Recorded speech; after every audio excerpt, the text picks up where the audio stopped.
Morning, colleagues. Can I indicate we are a bit delayed? We'll start in 10 minutes. Start at exactly 1:45. Apologies for that. We have some transport technical challenges. So members are still on the way. We don't have quorum.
is our program.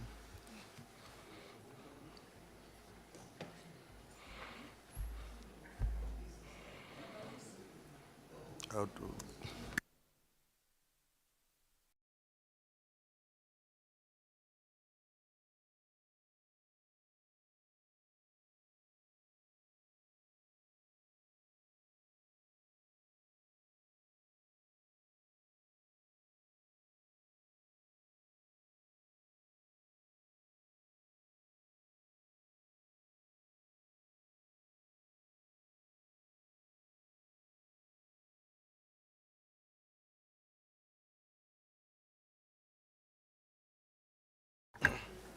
colleagues, good morning.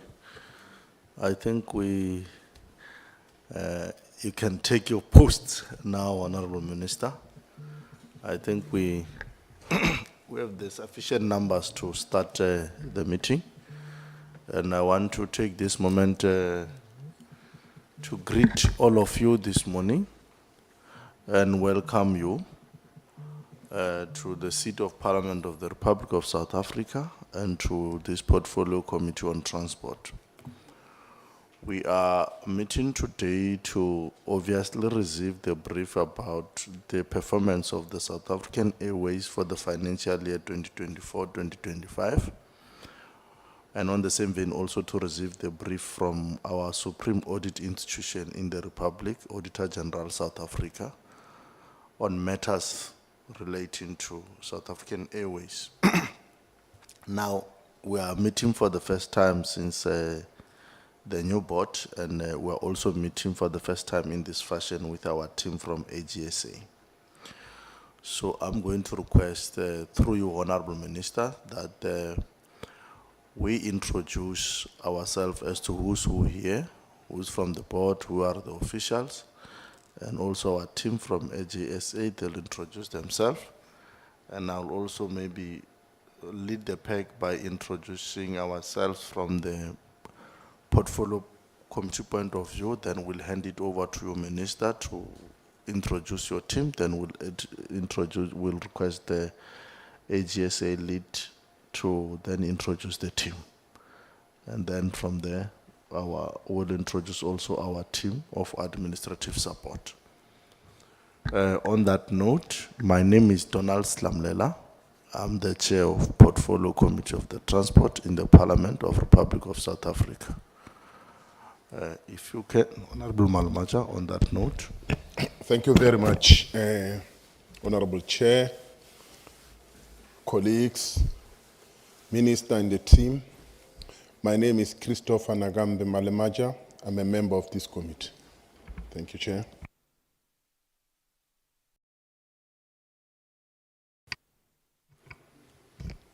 Good morning, Honorable Chair, all protocol observed. My name is Ntombovu Yongupane, a member of this committee. Thank you. Good morning, Chair. Members, welcome back to term 2. Because the Chair did not welcome us to term 2, so I will act as the Chair of welcoming. Good morning, AG Minister, SAA team. It's Makashule Ghana. Thank you. Good morning, Chair and the team. My name is Sbongiseni Vilagazi. I'm a member of the committee. Thank you. Morning, Chairperson, Minister, and everybody. My name is Philip van Staden. I'm an alternate member to this committee. Thanks. Thanks very much, Honorable van Staden. Valerie. Good morning. I'm Valerie Carlse, the committee secretary.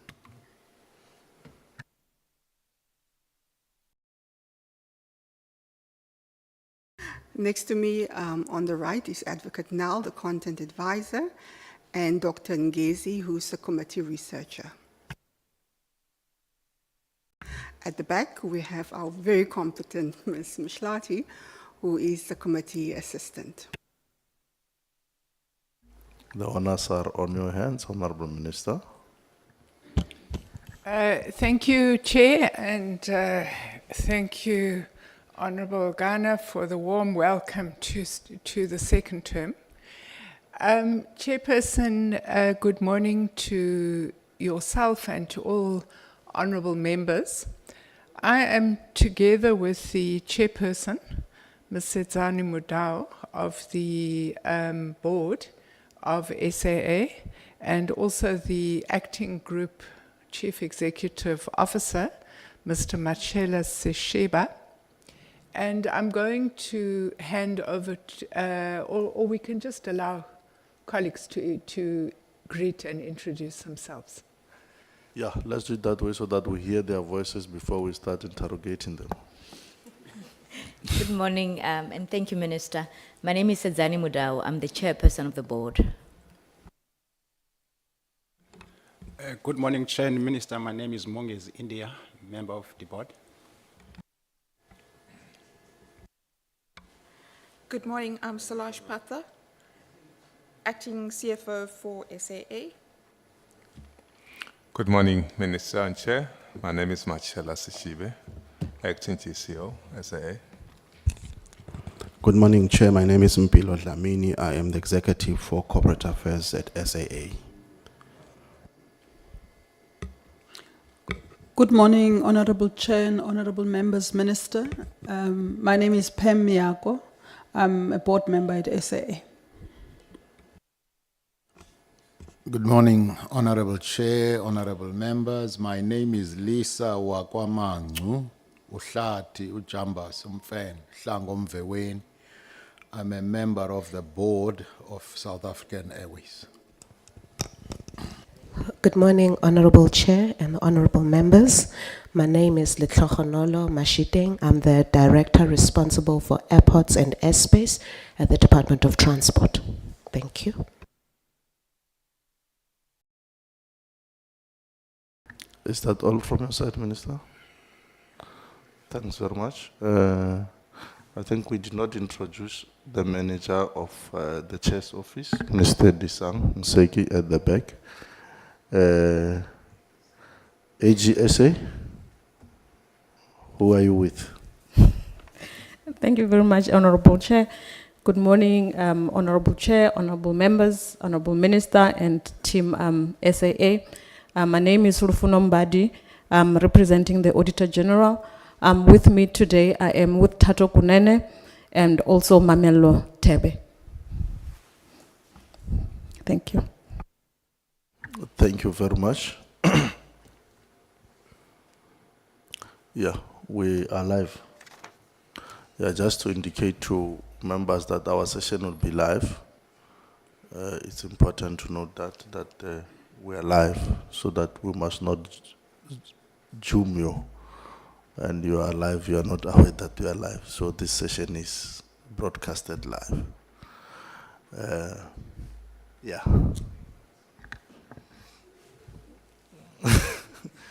Yeah, that's the first thing. As we welcome Honorable Blosser, you are welcome. We received your apology earlier on that your jet has not landed because of air traffic.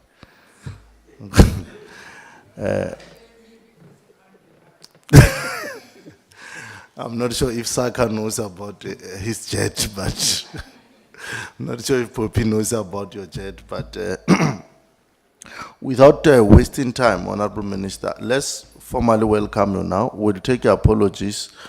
From our side, we have an apology of Mr. Gama, Mr. Kubeka, and Ms. Kobe.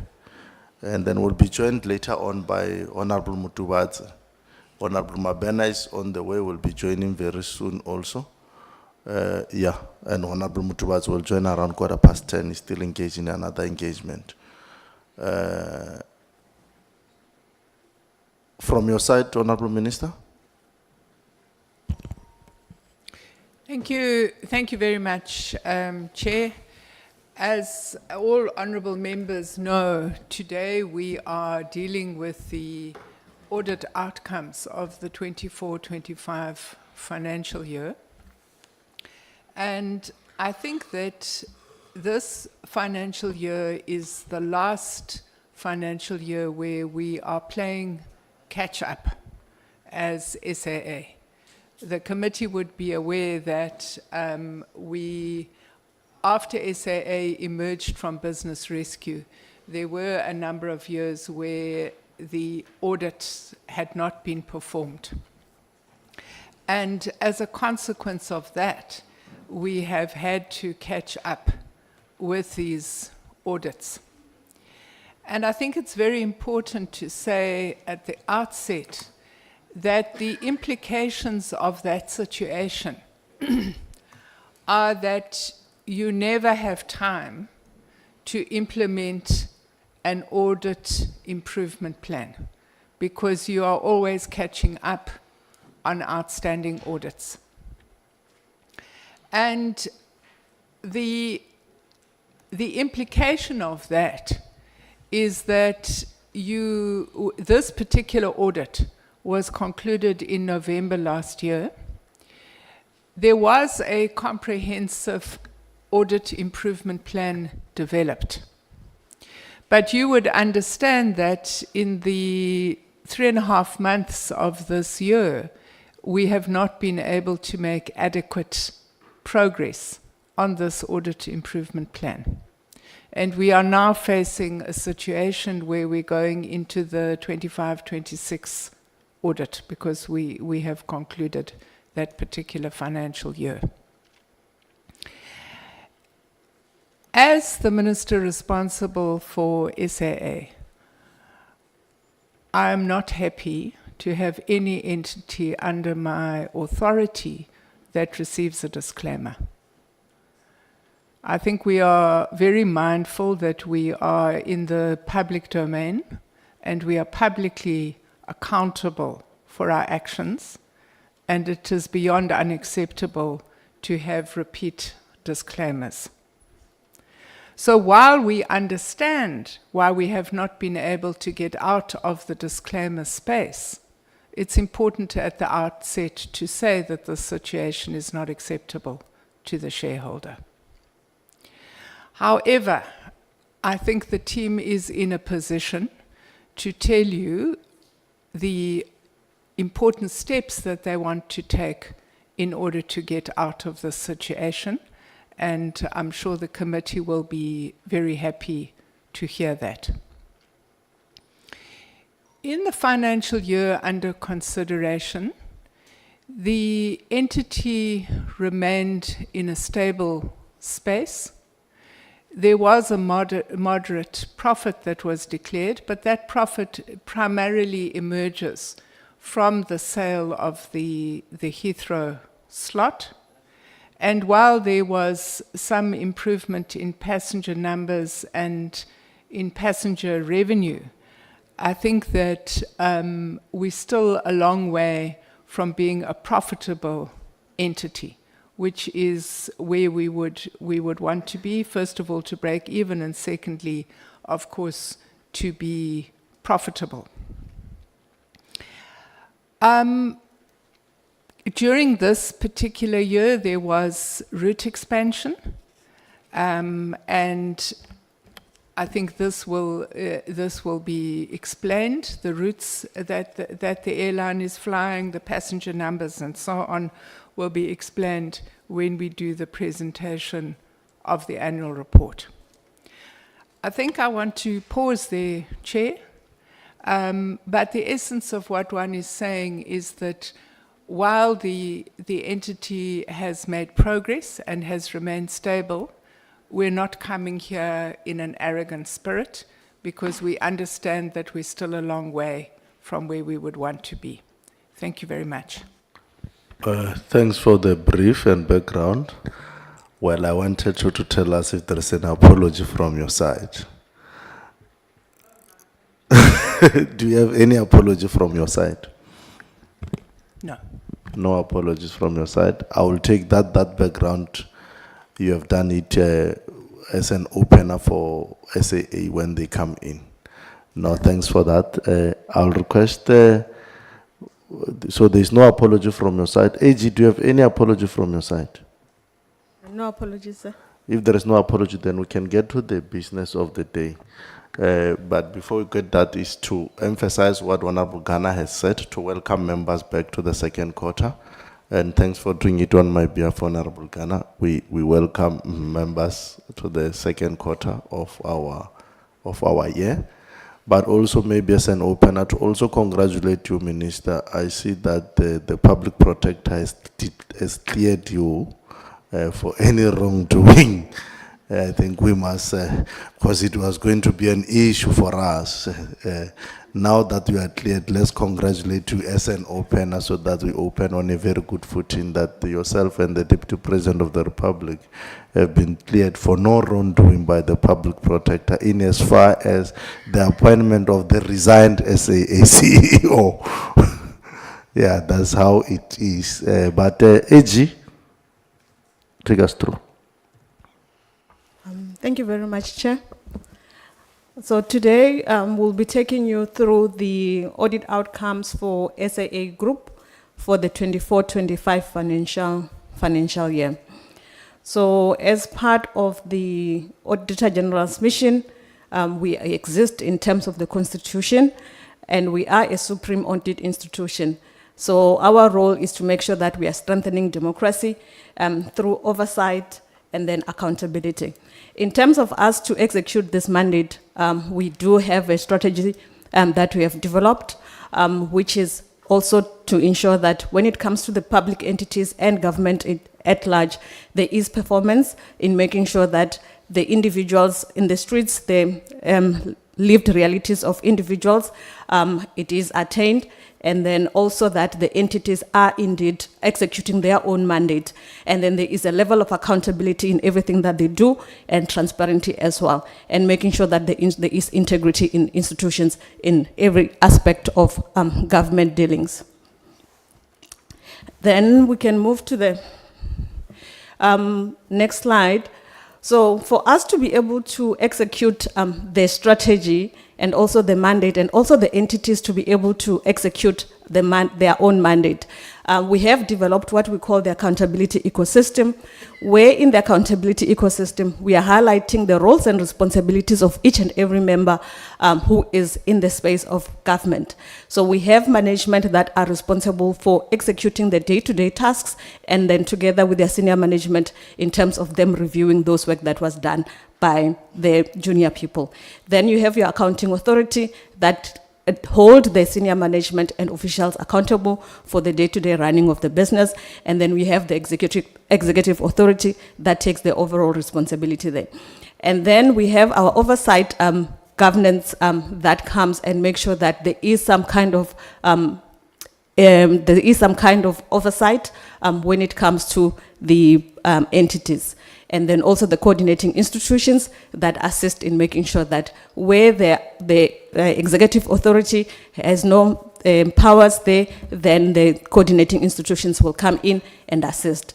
So in this accountability ecosystem, we are making sure that we provide now the entities as well with the portfolio committee with insights. That's why we are here. And then we also work towards influencing the public entities when we have provided them with the insights. If that doesn't work, then we come to the enforcement abilities that we currently have, that we can review and see if ever there's any material irregularities that needs to be issued there. So if we all work together in this accountability ecosystem, so it brings us back to the livelihood of the citizens that we are trying to make sure that it's attained. Then Tato will take us through the next slides. Thank you, Lufuno. Good morning, honorable members, chair, and guest. My name is Tato Kunene. So in terms of SAA Group, there are 6 auditees inside the SAA Group. SAA Group is a parent company with subsidiaries, namely SA Technical, responsible for the maintenance, repair, and overall. The entity is majority owned by SAA and is deriving majority of its revenue from SAA. We have Air Chefs, which is a catering company, which is also wholly owned by SAA. Majority of the revenue is also even coming from SAA. We have Mango that is currently under liquidation, is under the leadership of the business rescue practitioner. We have Share Trust And then we also have a travel center. The travel center is responsible for the travel center agency, but however now it's dormant. So with regards to the share trust and also the travel center, since we took over the audit of SAA, we have not audited those. So in terms of what is important there on the slide is regarding the core function of SAA. The main purpose of SAA exists to engage in the passenger airline and also cargo transport services, air charter and services and related services. And then the other thing that they were focusing on in the current year was to restructure the airline to ensure that it emerged as a viable airline, which is agile, responsive, and capable of adjusting to the difficult environment. So reflecting on the audit outcome out of the 6 audit, we have noted that 3 audits have not submitted the financial statement for the last couple of years. As I've mentioned earlier on, the SA Travel Center and also the Share Trust, we have not audited it since we took over the audit. With regards to Mango, we have audited it up until 2022 financial year. The Mango Business Rescue Practitioner submitted the financial statements to us this year with the latest financial statement submitted on the 27th of March. So in that regard, the audit is currently in progress, and we anticipate that we will be completing that audit around the 15th of May. So in a sense of the audit that we were able to audit, which is SA Technical, SAA and Airchefs, we have noted that the audit outcome remains stagnant with the 2 entities, SA Technical and also SAA, disclaimed audit. We have observed a slight improvement in the audit outcome in the sense of Airchefs. They have improved from a disclaimed audit outcome to a qualified audit opinion. So when we're looking at the overall outcome of SAA, you will note that the entities, they are remaining stagnant, which is worrisome. But however, at Airchefs, we have noted improvement. And if you look at what have actually led to the key improvement in terms of Airchefs was the implementation of the action plan and also even appointments of the strong leadership that actually changed the culture of the organization. However, for Airchefs also to move some of the qualification areas that are still there, particularly property, plant and equipment, deferred taxation, and also even the PFMA reporting. They are dependent on the SAA group for remediation processes. So some of these processes, they are centralized at the group function. So we urge the management, where possible, they need to find a way of resolving this thing without involving the group, as the group audit outcomes, they remain stagnant over a two period. So we also observed that in terms of SAA, there is a slight improvement in terms of the qualification areas, which means that the number of paragraphs that are included in the audit report. So in terms of the income statement, we don't have any the findings that are there in terms of the income statement.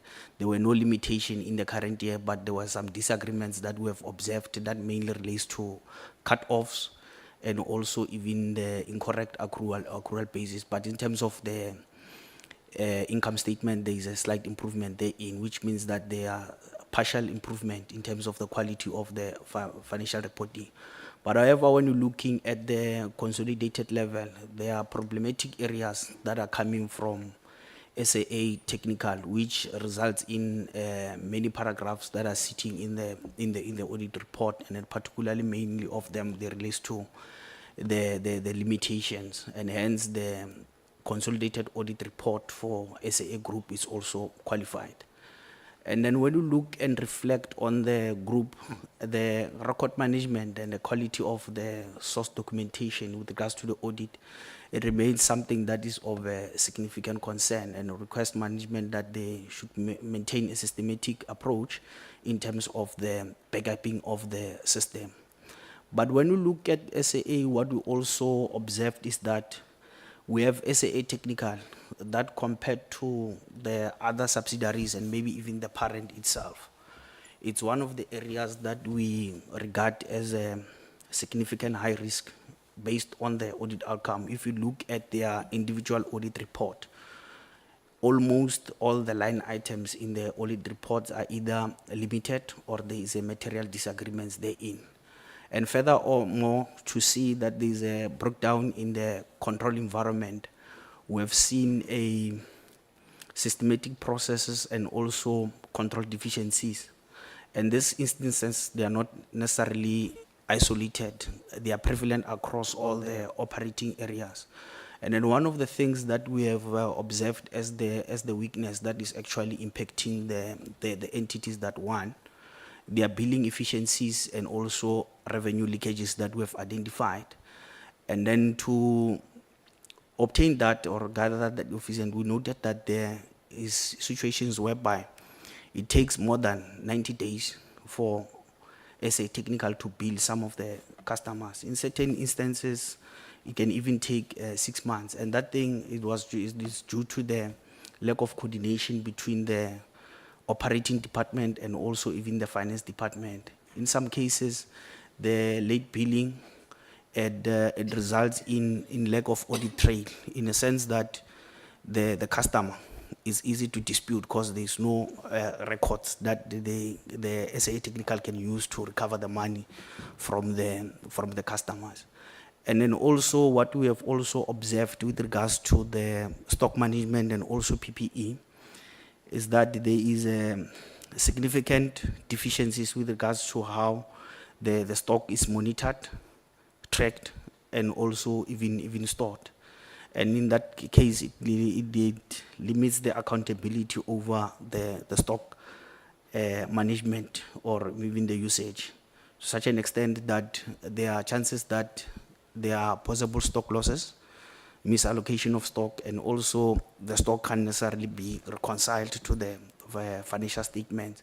And even to a certain extent, we have picked up that they are stock that gets to be scrapped or maybe perhaps they expire, which means that SAA Technical, there are chances that they buy something that they never use, or they buy something that they don't know how that thing it was particularly used, to such an extent that certain things that maybe could have been utilized or not utilized, we can't necessarily trace whether they were actually a revenue that was derived with regards to that. And then also what we've observed is that the services get to be paid, but when we require the necessary information to support the proof of delivery of the services, we also had challenges in that regard. And then what we have observed is that the business is operating in isolation. There's no integration between the finance department and operational departments, which means that everyone is doing what they are doing without even having the knowledge from what the other is expected. So in that regard, this leads to the poor audit outcome. And as we have said, that SAA Technical is the highest risk environment at the SAA group. So we continue to urge management in strengthening the control therein at SAA Technical. And then reflecting on the quality of the financial statements in terms of the management controls overview, in terms of the 4 areas that we assess. SAA Technical and SAA, they are considered to be a poor control environment. And then with airchefs, they are concerning. And we hope that in the next financial year, they should be moving in a good environment. So in the area of proper record keeping, and the area of daily and monthly controls, in-year monitoring and reporting, reviews, and also even the consequence management. So in terms of the quality of the financial statements that we received, all of them, they submitted an inferior quality financial statements for at least a period of 7 consecutive financial years. And then those financial statements, they contained material disagreement and also the limitation. Some of the qualifications were management subsequently corrected, but not all of them the management were able to correct. And then, as we have noted earlier on, there's an improvement there in airchefs attributable to the implementation of the action plan. But when we look at SAA in terms of the implementation of the action plan, there's a slow progress therein.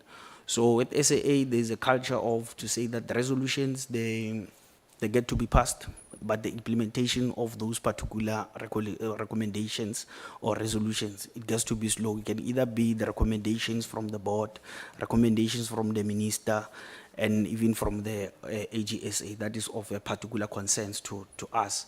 And then we also noted that there is an incapacity in terms of the personnel that are on the ground, and also even the shortage of the personnel that are experienced and skilled. And this has remained a primary driver in terms of the qualification area. On the right side, there is the highlight of the main qualification areas that we have picked up from various entities. There at SAA, if you can see, there's a couple of material limitation and also disagreements that we've noted therein. For the sake of time, I'm not gonna dwell in much on those things, but you can see that there are various misstatements that are actually reported in the audit report. And then from the financial overview and also even the going concern, we have noted that the revenue, or maybe perhaps the income, is increasing and have increased significantly so.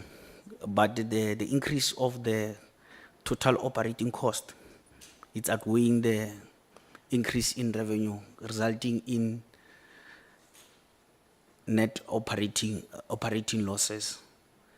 So from the cost perspective, we requested management to manage and cost contain where necessary, so that the growth of the company must not be hindered by the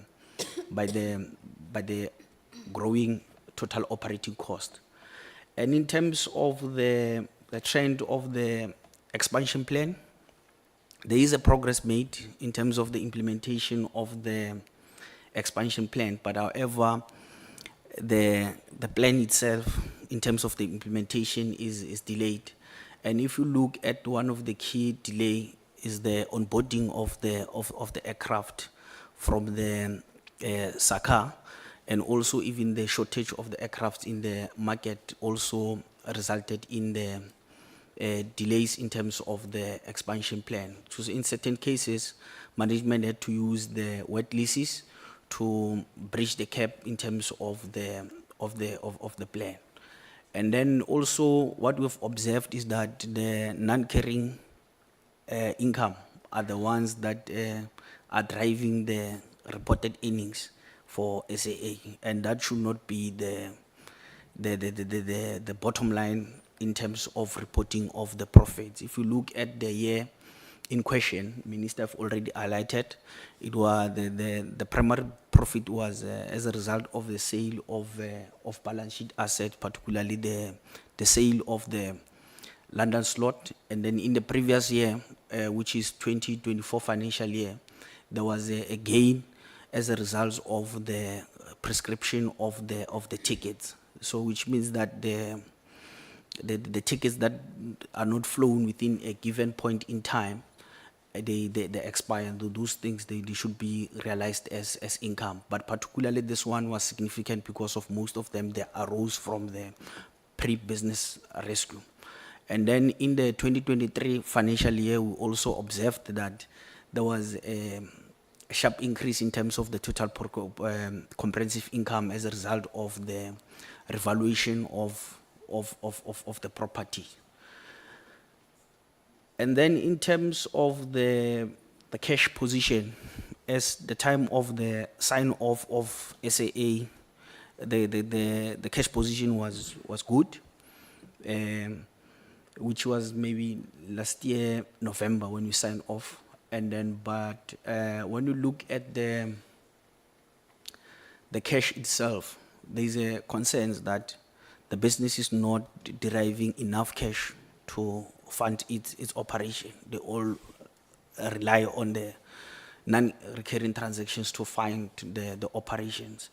And then coming to the going concern perspective, maybe perhaps before I go in on the going concern. In the going concern, we assess the ability of the company to be, whether it will be able to operate within the foreseeable future, which is the standard is the 12 months. So we made an assessment, and when we made an assessment, we found that SAA is a going concern with material uncertainties. What do we mean when we say that going concern is with material uncertainties? We means that there are certain significant things or conditions or doubts if they were to happen. The entity might close within the 12 months, which means that it can be insolvent or illiquid. So the challenges that we picked up, one, it was the operating losses that we've mentioned.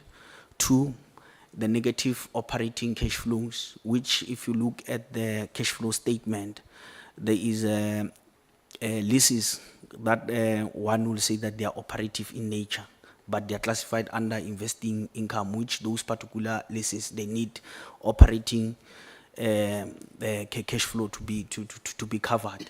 And then there's also an indicative of liquidity challenges based on the ratios that we have calculated there involving the credit payment period, the debtors collection period, the debtors impairment provision at year end, and also even the net current liability position. SAA, as I've said, it is material uncertainties, going concern with material uncertainties. But for SAA Technical, we are unable to confirm whether it's a going concern with material uncertainties or not. Reason number one is that the financial statements, they were so severe that we could not even audit most of the things like I've mentioned.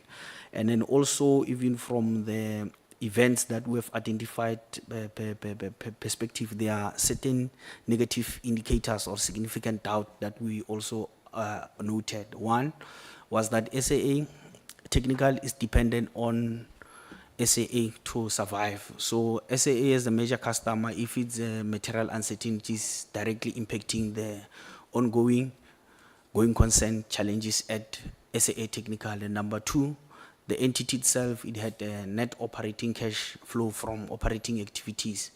What we also observed is that there was a suspension in terms of the European Union aviation safety agencies, in the sense that the licenses were suspended, which means that there were certain customers from the European market that SAA Technical was unable to serve.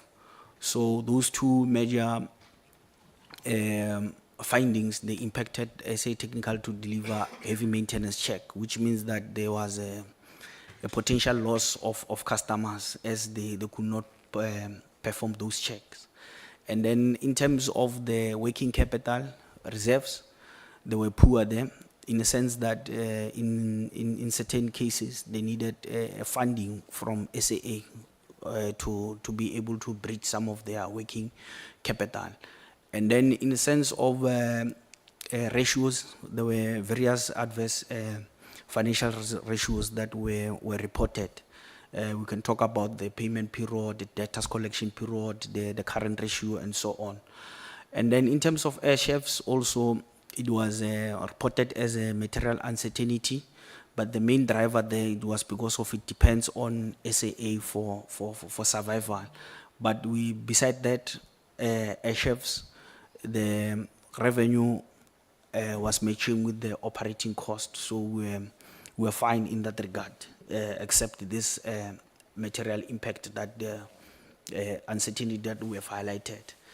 And then in terms of the growth strategy or operational recovery, I've already touched that part. But one of the highlights that we want to bring to the attention of the committee, it is with regards to the repatriation challenges. SAA is having cash trapped in foreign land, and they are struggling to repatriate those particular funds, namely the countries that are impacted, Zimbabwe, Nigeria, Egypt, and Malawi. And what we have noted is that the cash as reported, and also note that we have modified that cash as part of the reliance on that figure. The amount of 416 million was blocked in foreign land. And in terms of Zimbabwe, to be specific, that amount is recorded as part of the receivables. There was close to 1 billion that is trapped in Zimbabwe. So in that regard, we request that necessary interventions must be done to ensure that those particular money is recovered from the respective countries, as they will boost the liquidity of the entity. And then also going to the going concern funding and the liquidity, I've touched the going concern part with relates to the sale of the London slot. It boosted the cash positions. And then in terms of the disclaimer audit, the disclaimer audit, they are impacting the organization in getting the funding. The funders, they want the financial statement that they can place a reliance on, but with the negative audit outcome that we have been presenting for the last 7 consecutive audit cycle, it impacted SAA in securing the funding. And also even the improved audit outcomes, it improves the favorable terms that you get to negotiate with the lenders, bank, or even any other financier. And then what we also note is that SAA does not owe any debt anymore. They are fully equity funded, which means that there's no long-term loans, which is very positive. And then the last time they get injection, it was on the 1st of April 2023, whereby they received 1 billion rand. And then in terms of the leadership, we've noted a significant progress in filling of the senior leadership position. The leadership position at Airchefs were filled. The leadership position at SAA Technical was filled in terms of the CEO, and also even at SAA Group. However, post the year end, there's developments, or maybe post the audit, there's developments that actually happened. We've noted that the Group CEO have resigned, and then we've also noted the suspension of the SAA Technical CEO, and also even the resignation of the 3 board members. And if you can see under the emerging risk there, we've highlighted as one of the emerging risk that needs to be closely monitored, that this can affect the stability of the company. When you look at the position of the CFO, both the position of the CFO and also at SA Technical and SAA, they are occupied on an interim basis or the acting capacity, and that actually affects the stability in the leadership, as the acting or interim incumbent can appropriately set the tone at the right level if they are on an acting capacity. In terms of the internal audit, under the year of review, the internal audit was not fully functional. In that regard is that there were no internal audit reports that were done at the time of the conclusion of the audit for the financial year 2025. The internal audit was busy with the backlog audit relation to the 2023 financial year. And also what was the key concern is that there was no leadership in that department as at the year end.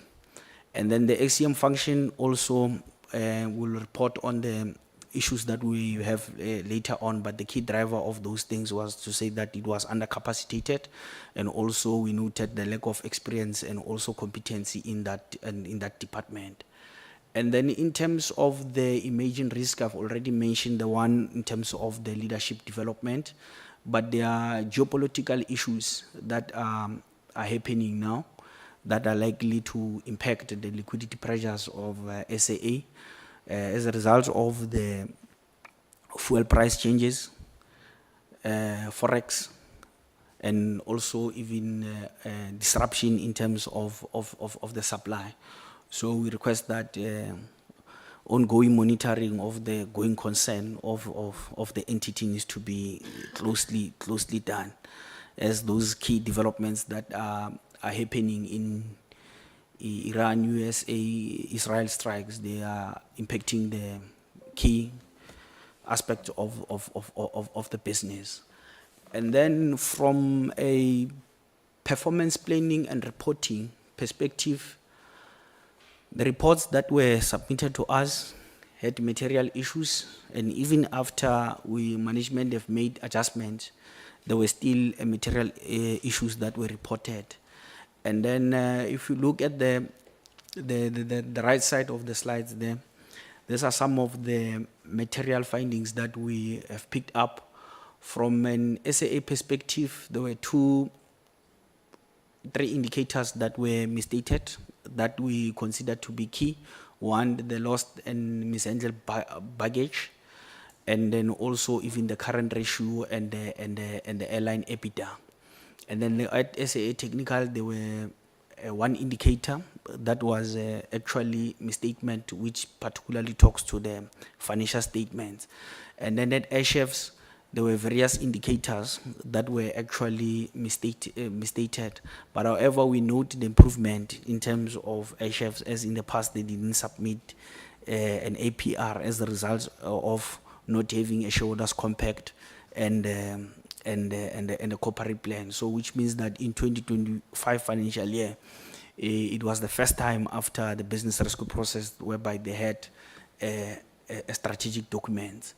And then in terms of the achievement of targets, we've noted that SAA achieved 83% of the targets, 17% of the targets are not achieved.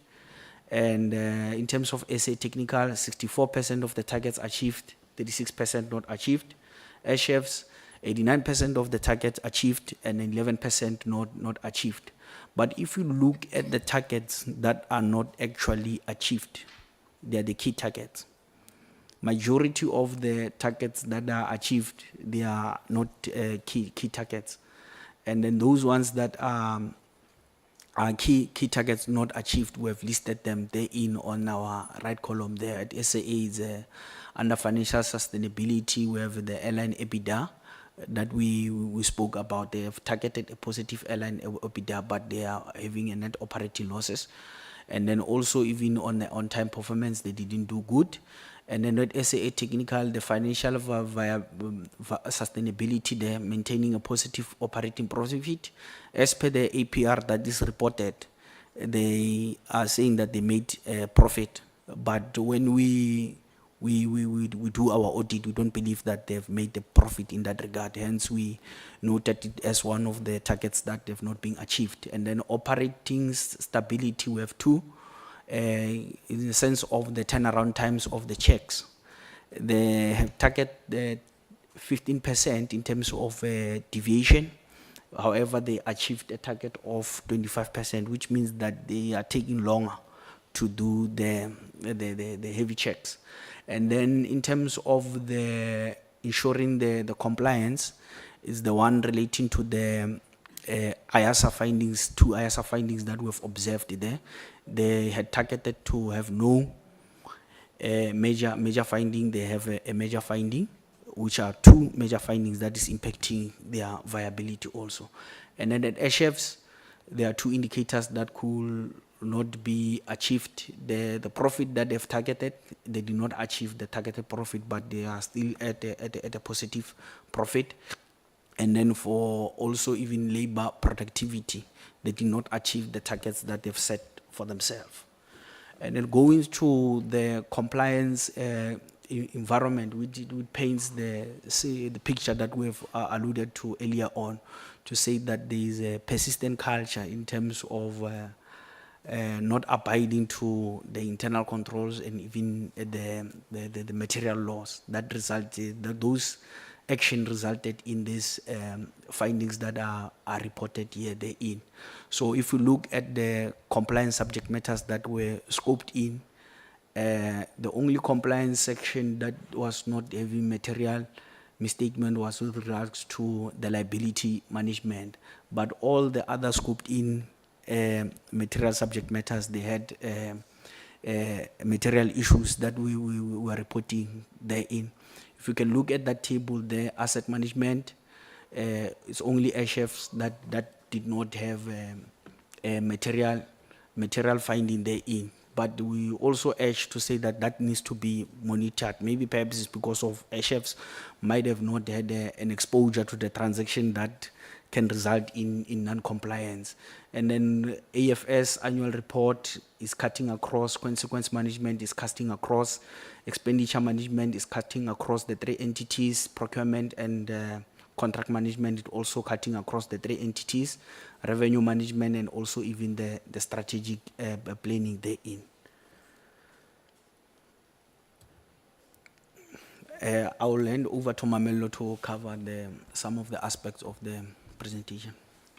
Thank you, Tato, and good morning, Honorable Chair, honorable members, and all the distinguished guests. So the work that we did on the audit of procurement and contract management compliance area indicated that there were weaknesses, and one of the drivers or one of the things that we had observed was the poor record keeping and the inadequate procedures for maintaining comprehensive procurement and contract registers. If I can just make an example with regards to the contract registers, you would find that when we perform our audit procedures and we do our cross checks, looking at the other procurement related documents like your BAC minutes, your payment listings, and other documents, you would find that some of the suppliers that would have been included in those other documents, they wouldn't necessarily be included in the registers, meaning that the registers were not comprehensive enough and they were missing some of the critical information that we would expect from the registers. At SAD, we also noted that the preference point system was not applied for some of the bids and for some of the quotations that we audited. We also had issues with goods and services that were not procured through the procurement process that is fair, equitable, transparent, and competitive. At Airchefs, we also had a similar issue, and some of the quotations were awarded to bidders who did not score the highest points.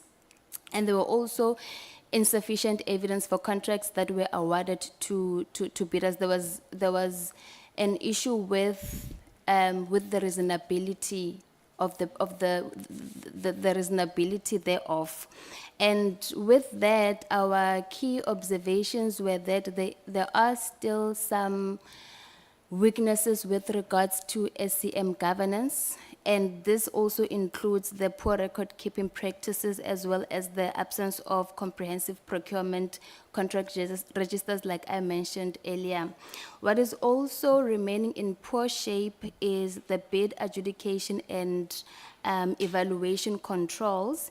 And we also noted that there was incapacitated SCM functions as well as insufficient skills and experience in the unit.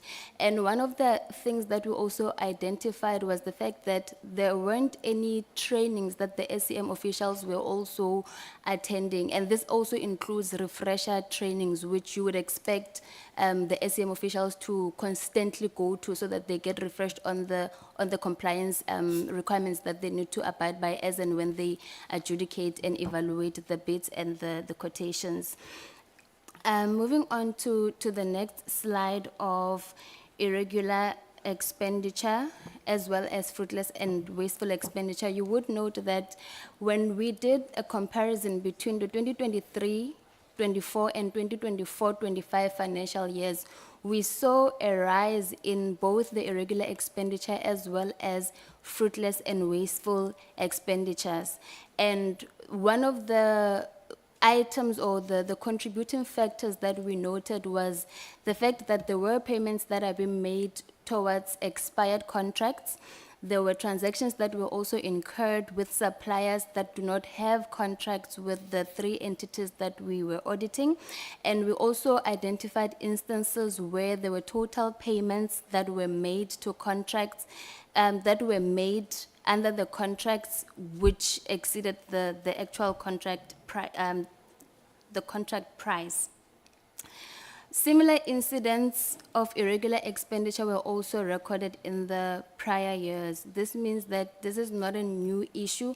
This is something that we had already highlighted in the prior years, and it really just emphasizes the fact that there are no controls in place to monitor controls within the 3 entities. And we did urge management to say, please monitor, ensure that there are controls in place to monitor that no expenditure is incurred with suppliers if there aren't any contracts in place. So we also have a qualification paragraph in the audit report that indicated that the public entities did not fully and accurately record irregular expenditure.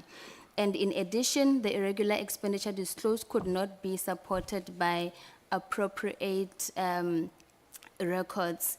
With regards to fruitless and wasteful expenditure, we have identified that there are ineffective controls over the timely payment of suppliers, therefore resulting in penalties and interest. The key observation, even from the graphs, honorable members, is that irregular expenditure is significantly higher than fruitless and wasteful expenditure. And the major cause for irregular expenditure is due to the lack of consequence management. Hence, employees are not following disciplined processes. So what we note is, because there isn't any consequence management, people are free to some extent to not follow the discipline processes because they know that there isn't any accountability mechanisms that are in place to hold them accountable. Irregular expenditure balance has been qualified over the years, and therefore we have also indicated that it's not complete. And how we have observed the 3 entities dealing with the irregular expenditure and fruitless expenditure over the years is that there isn't evidence that shows that there's disciplinary steps that have been taken towards the officials that have permitted the irregular expenditure and fruitless and wasteful expenditure. And this was because investigations into irregular expenditure were not performed. And we noted this in the 3 entities. When we specifically zoomed into SAT, we then observed that there are insufficient evidence that disciplinary hearings were held for confirmed cases of financial misconduct. And also with regards to the allegations of theft that exceeded 100,000, we noted that those cases were not necessarily reported to the South African Police Services. All in all, the group has not sufficiently dealt with the prior year confirmed instances of irregular expenditure as well as fruitless and wasteful expenditure, as we did not observe any funds that are recovered or those that are in the process of being recovered, as well as those that are written off or condoned or even removed. The key observation that we also made with regards to consequence management is that the focus is mostly placed on the high-profile cases, and the other transgressions that are not on the spotlight are not necessarily always investigated. And it's worrisome to us that the majority of the high-profile cases originate from SAA Technical, as Tato has indicated earlier on, that is the entity that we have identified with a heightened risk. So those high-profile cases originate from SAT. there is no loss control function in place at the three entities as required by PFMA. And with the absence of that function, therefore means that the entities cannot perform determination tests, they cannot even investigate the irregular expenditure. It limits the entity's ability to identify the breakdowns in controls that have continued to increase irregular expenditure over the years. The SAA group also lacks the effective steps, controls, or accountability mechanisms to enable responsible officials to identify, assess, and evaluate incidents or transactions that may result in fruitless and wasteful expenditure as well. And one last point that we would like to also bring to the attention of the committee is that there were service providers who were appointed to deal with the matters in relation to irregular expenditure. However, at this point, the intended outcomes have not been achieved due to the volume and the pervasiveness of the transgressions of the non-compliance. I will now hand back to Tato. Thank you. Thanks, Mamelo. Yeah, thanks, Mamelo. I'll move to the root causes or the internal control deficiencies that we have noted on our side. Is that there are significant internal control deficiency with regards to the oversight of the subsidiaries, hence the negative audit outcomes that are reported therein on the subsidiary. And initially, what we have observed is that the group executive management do not encompasses the necessary oversight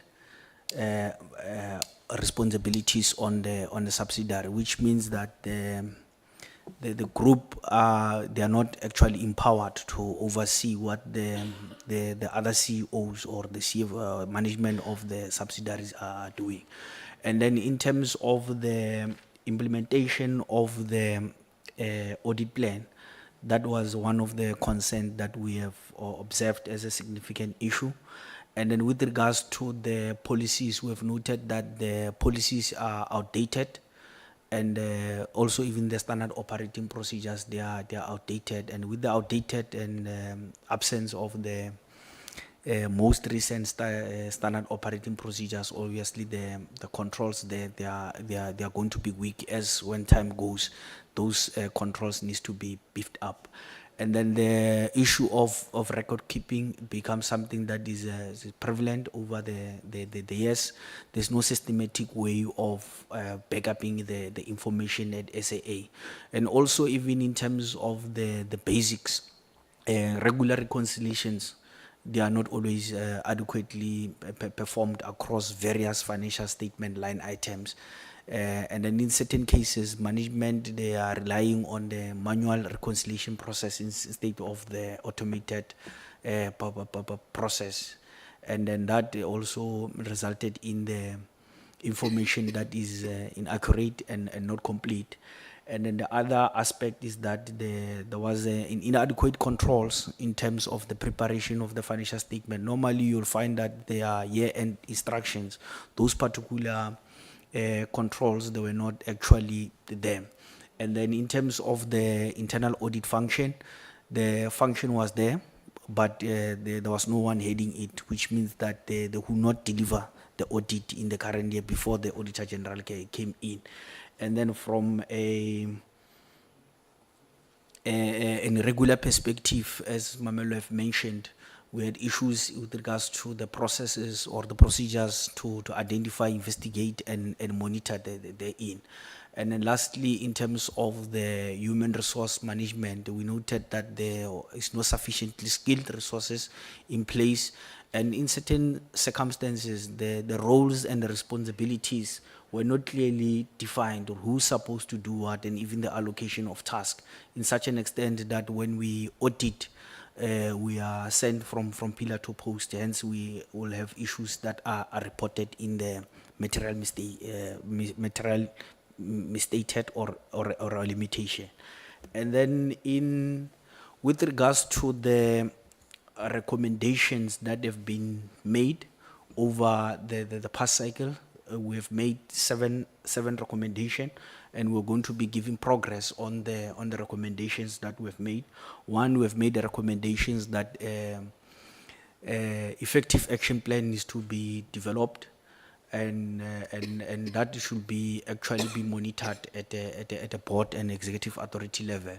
So this recommendation, we made it on the February 2022 when we concluded the 2018 audit. And then currently the robust plan, it is still in progress of drafting. We have discussed the plan with SAA Technical. The other subsidiaries, we have not yet discussed that action plan with them, including the SAA group. And then with regards to the record management, we have made a recommendation that the entity must develop and enforce a record management policy, digitize critical manual records, and provide staff training to ensure systematic backup and compliance therein. This recommendation, we made it in November 2023, and we have not noted any significant progress in terms of implementation of this recommendation. And then with regards to the internal audit, we requested them to develop a risk-based audit plan and also follow up on the findings that we have made. With regards to this recommendation made in November 2023, we have noted a significant progress since then. Various reports that are actually concerning from the Chief Audit Executive have been issued since her appointment last year, August or September. So we are seeing a positive change in that regard.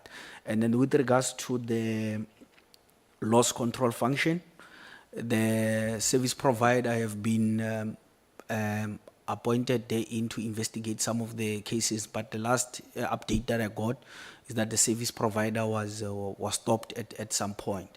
And then this process have been delayed, and then we can't let it to go any further because the non-investigation of this transaction, they make the balance to pile up. And as we have said, that the focus is on the high-profile cases. If you check with the group forensics, they are following up on those things, but the other cases that gets to be left behind, they are piling up the regular expenditure. And then with regards to the capacitation of the finance and SCM department, we've noted a significant progress in terms of the capacitation, but in the area of the training, we've not noted any significant progress therein. And then with regards to the oversight, management under the oversight of should initiate a comprehensive review of operational policies. Sorry for that. With regards to the assessment of the potential revenue leakages that are particularly happening at the SAA Technical, we requested them to do an investigation to assess whether the billing streams and also the reconciliation procedures and control points are actually robust across all the value chain. We have not noted any significant progress in that aspect. And then we requested that the entire policies, they needs to be revisited, coming from the policies on how to standard operating procedures like cash management procedures, expenditure procedures, cash to procure to pay, and so on. So this one was recommended in July 2025. We have noted a slow implementation in terms of the policies. So the policies, they are updated at a slow rate. And then in terms of the recommendations that we have made to the minister, we have made four recommendations to the minister. 3 of those recommendations were made last year, February.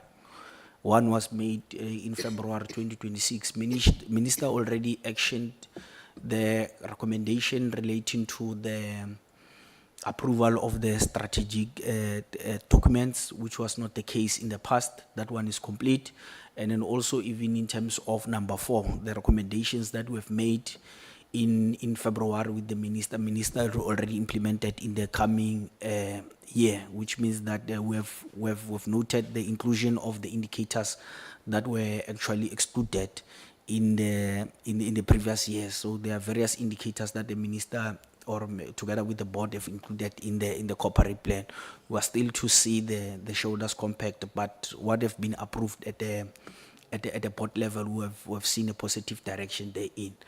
And then in terms of the other two recommendations, they are in progress. One is with regards to the monitoring of the board with regards to implementing of the audit improvement plan and investigation of regular expenditure. So as I've given an update with regards to this, but the problem that we're having is the implementation of the recommendation and resolution. The entity, they are slow in terms of implementation of the recommendation, and it's something that the committee needs to make sure that they track. And then with regards to the filling of the vacancies, there have been also capacitation of the internal audit function already. The chief audit executive have been appointed, and then that executive have issued the various report. But however, what we have noted is that the filling of the chief financial officer, particularly at SAA and SAA Technical, it have been a slow progress for some time. I think there was an advert at some point, and then the advert was re-advertised when the new board came in, and then even after 3 months or so after closing of that advert, the vacancies, they are still not yet filled on the permanent equipment. So it's something that we requested the minister to monitor. And then in terms of overall message to the committee, what we require from the committee is that we require you to monitor the minister together with the accounting authority to ensure that they implement the turnaround and the expansion plan that the entity is having, including the interventions with regards to aimed at material uncertainties, particularly with the things that are happening at a geopolitical level. And the other thing that we require from the policy, from the committee, is that we request that the committee monitor the implementation and also even the commitments that implementation of recommendation and commitments made by the minister, particularly to filling of the critical position, implementation of the audit improvement plan, and also the investigation and investigation of irregular and progress on related consequence management. Lefuno? You are fine. Yeah. Thank you, Chair. Chair, so this slide is just overall commitments and recommendation to the committee. I hear Tato saying that we require. We are recommending for the committee to consider in their implementation as to use some of these issues that we are highlighting to hold the entity accountable. Thank you. That's our presentation for today. Thank you so much. Thank you very much for a comprehensive report, which gives us a picture of where we are in as far as this entity and how the entity looks like. Honorable members, do you want to ask questions here? Or should we take the other presentation? Maybe let's allow you to ask questions so that when we take the presentation, we are clear. Honorable Ghana, Honorable Van Staden, Honorable Maduna, Honorable Vilagazi, Blosser, and we'll end with you. Yeah, we'll end with you. Honorable Ghana. Thanks very much, Chair, and thanks very much to the AG.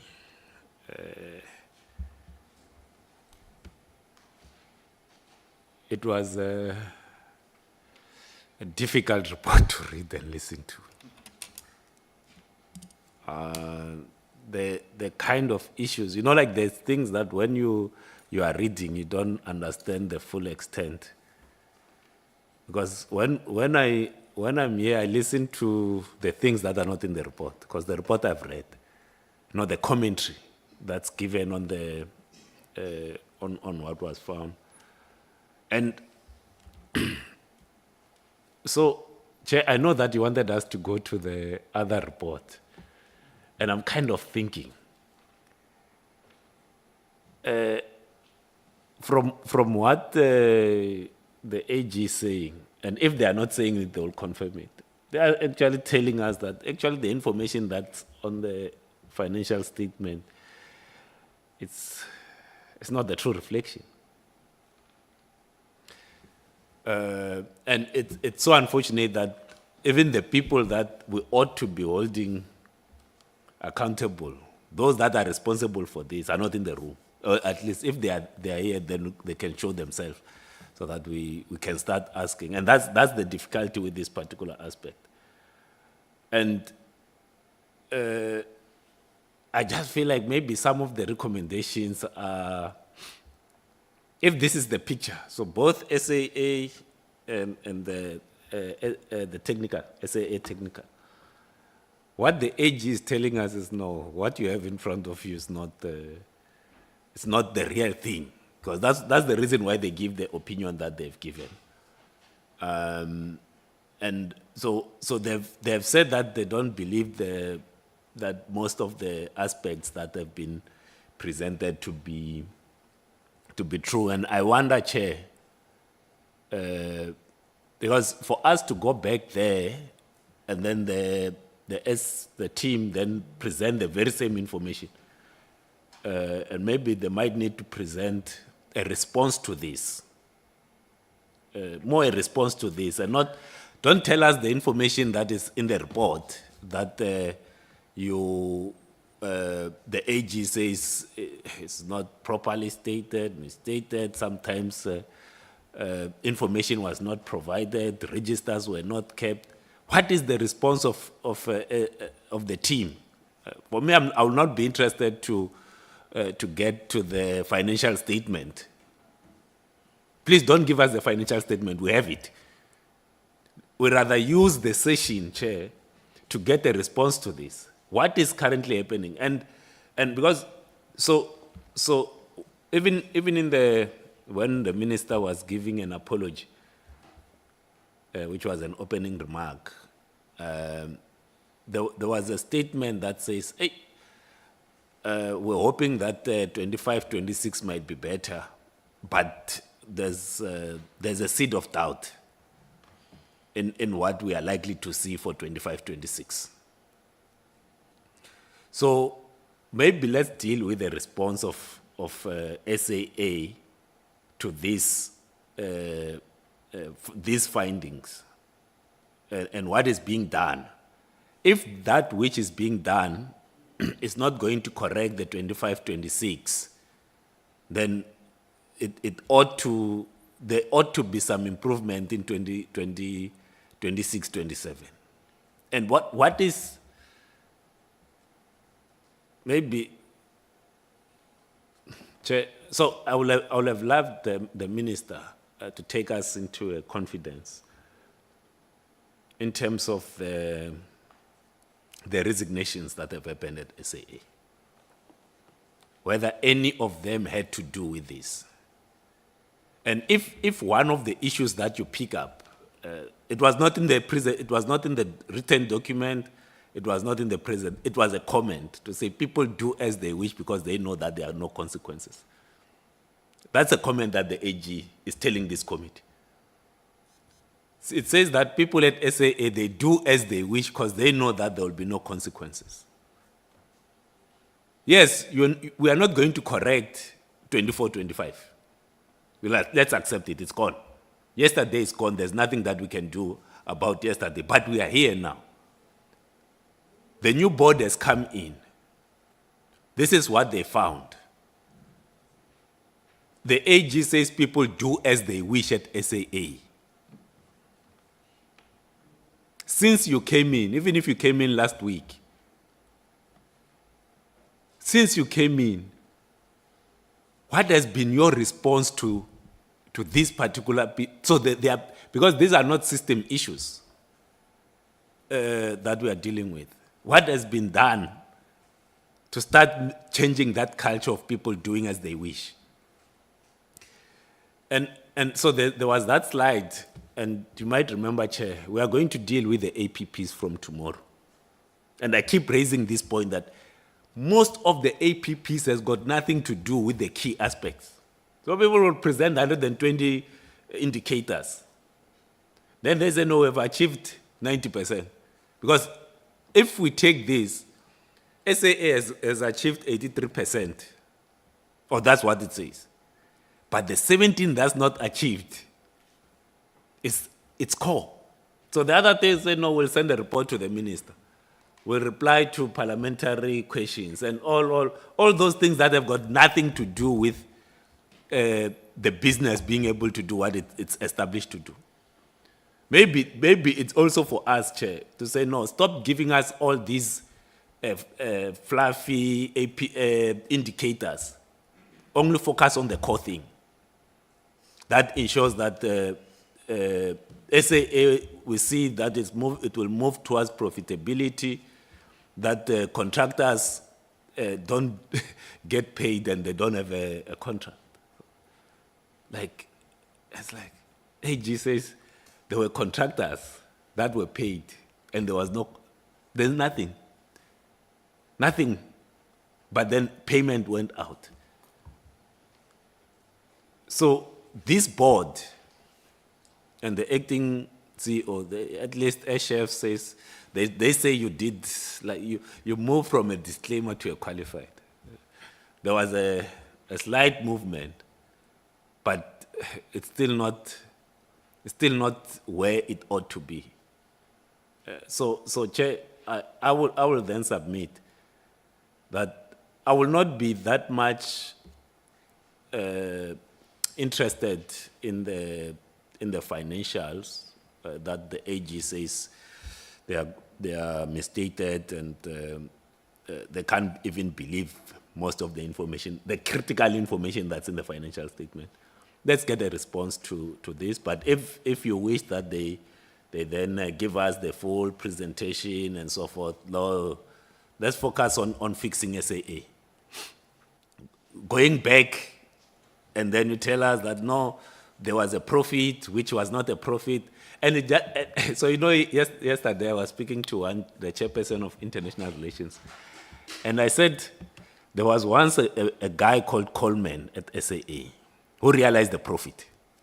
We all remember him. He realized the profit.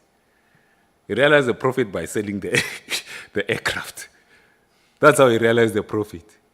So like at first they say SAA made a profit. Then you are like, oh, that's great. Then you go in and realize, no, man, this profit is because of the selling of the rides at Heathrow, the slot.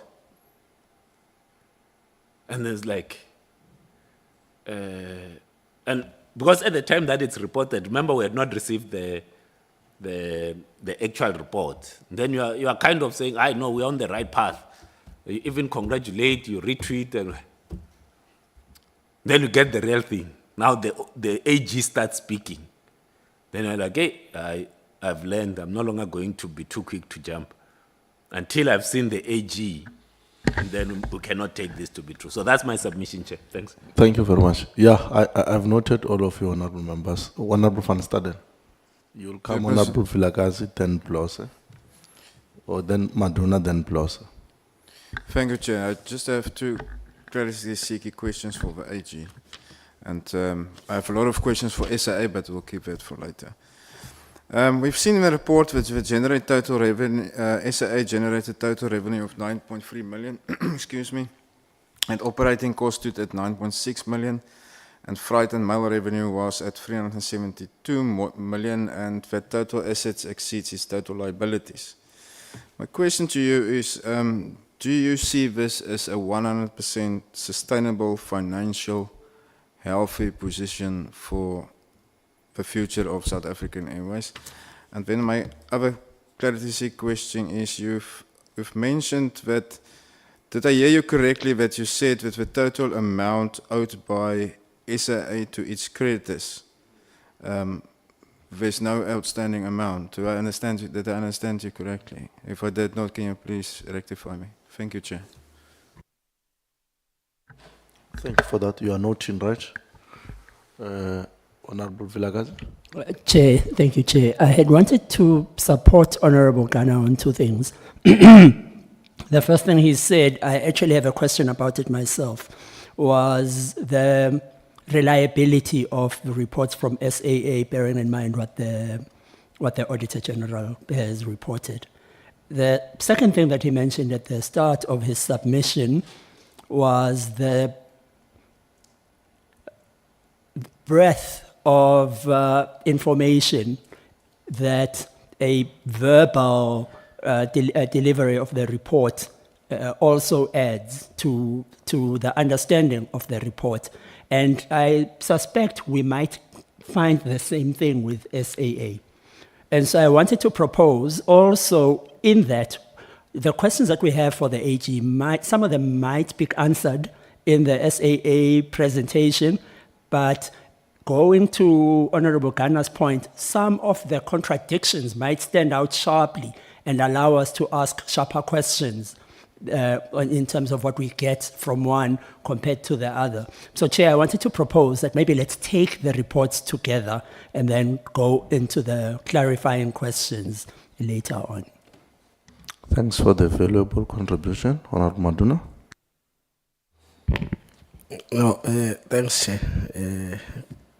Good morning to the committee, the minister, AG. No, thanks. No, Chair, I'll also be very brief. I must start by saying I think it's good that it's good to hear that we have not billed SAA for some financial years, which is good. That's one. And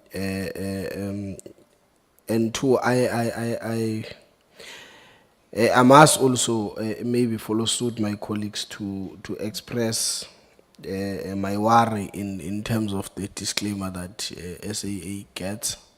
I mean, it questions the issue of credibility. It brings the issue of credibility of the information or any other thing that SAA might say to us if AG says that they could not express an opinion. But I have a couple of questions to AG. One, I want to check on the issue of, I see on the irregular, fruitless and wasteful expenditure, it has been increasing, but I'm more interested in the fruitless and wasteful expenditure. I want to check in the increase that we have seen, specifically highlighting that it's because of penalties and your interest due to late payments and so on. I want to check because this is what you call really fruitless and wasteful. Are there any disciplinary actions that are being taken at SAA against the people that are responsible to make these payments within time? So are there any disciplinary rulings that are ongoing to make sure that we recover this money? Because I don't think it's fair to pay for someone that could have just passed an invoice and they delayed with it and then it end up accumulating interest. Secondly, I think Honorable Ghana covers me on the issue of irregular expenditure and the lack of consequence management. I think it's worrisome that when people do wrong things, there are no consequence management. I think I will have a question to SAA about it. On the internal audit, I just want to understand that I see that they did not provide adequate assurance. They were not adequate assurance provided. But I want to check, if you say that they did not provide any report, are you specifically speaking about the report on the on the financial statements, the reviews, or you are speaking about them not having an internal audit risk-based plan for the entire year with the assurance reports? And also, I want to check how much is their reliance in terms of the external service provider. And also, I wanted to check, are they not performing because it's an issue of personnel or it's an issue of design of where internal audit is placed in the organization? And lastly, I think, Chair, we should we should hear the SAA. It's important that we hear them. However, I think part in line with what my colleagues are saying, it's very important that they try and answer some of the issues that the AG raises, because really they are worrisome. If you get a disclaimer, whatever you present to us, we are questioning its credibility. Because now even AG said that it can't be backed by any evidence. So why would we waste our time and listen to something that can't be backed by any evidence? So that's why I'm saying that it's very important, in whatever you say, you must try and answer in terms of what the AG is raising about you, and it's worrisome. Thank you, Chair. Oh, sir.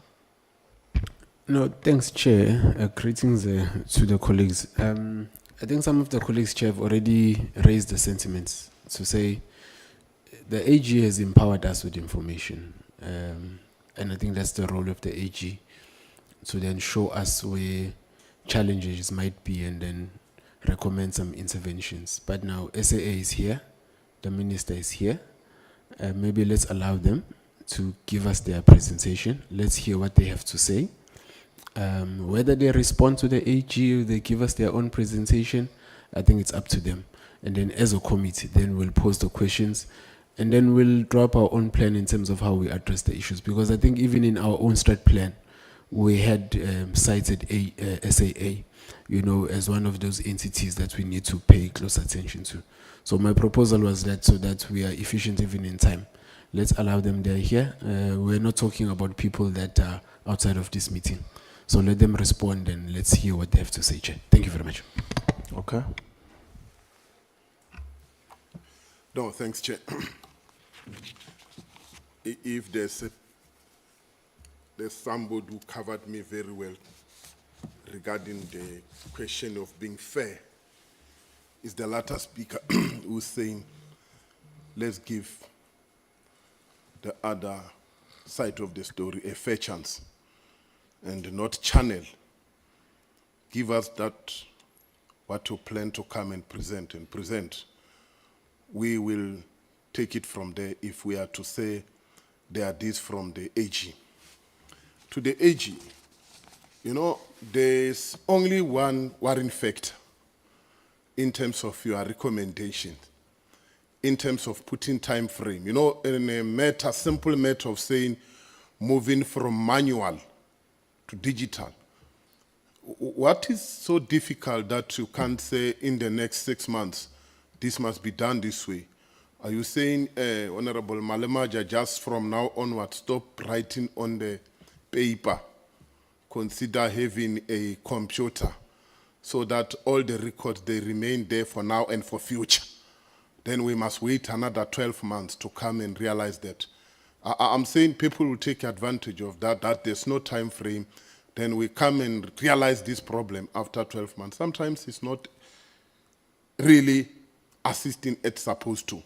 Chair, I said let me hint on that, because sometimes it's good to just be on a distance and throw stones. Sometimes you need to also say, this is what we have recommended in this short space of time. Thank you so much.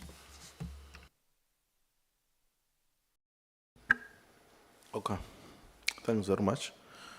It's fine. What we'll do, AG respond, and then you will come in, give your perspective summarily, and colleagues will make deduction out of what you said and what AG said, and I will give a direction on what must happen after that.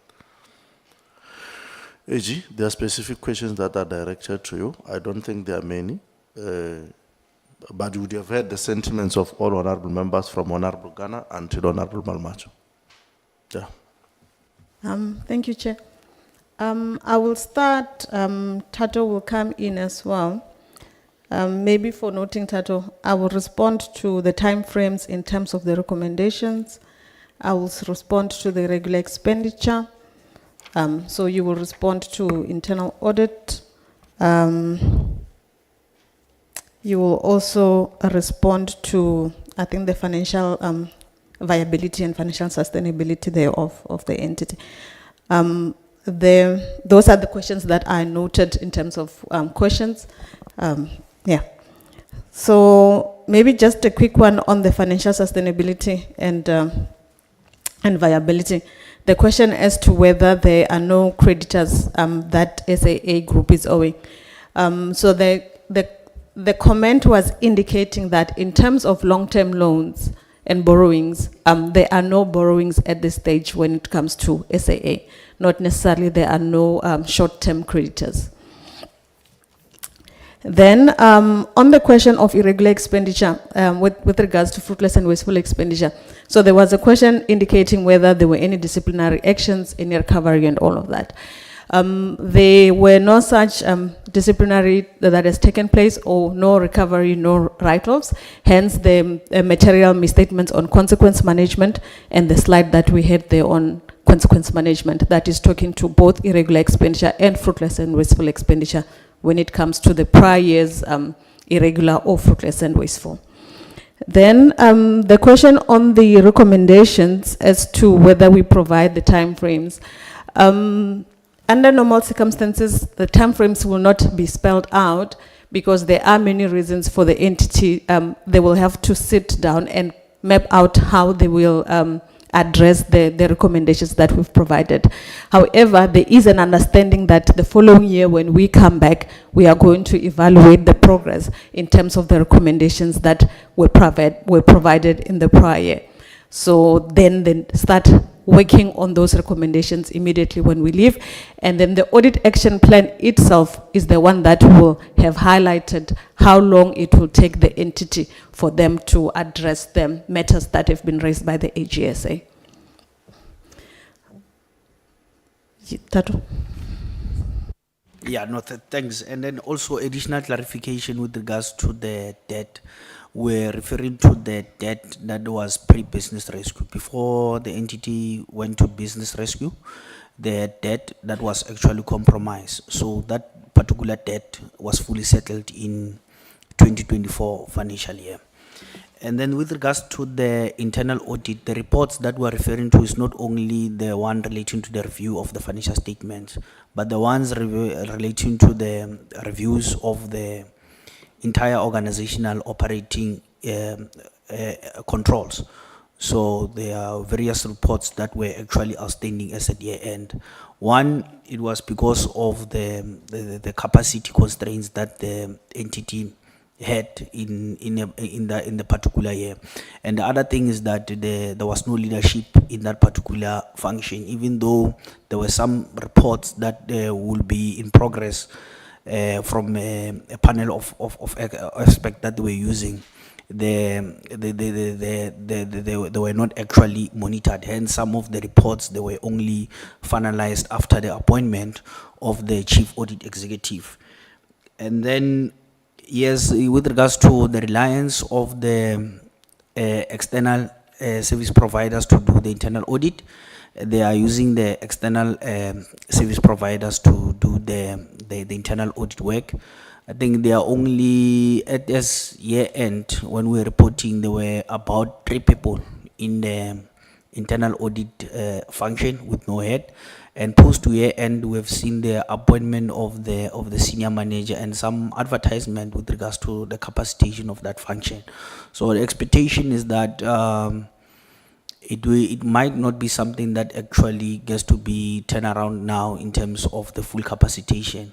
It might take 12 to 36 months for the internal audit function to be fully compliant. But we are closely monitoring the recommendation with the chief audit executive to ensure that there is a full capacitation therein.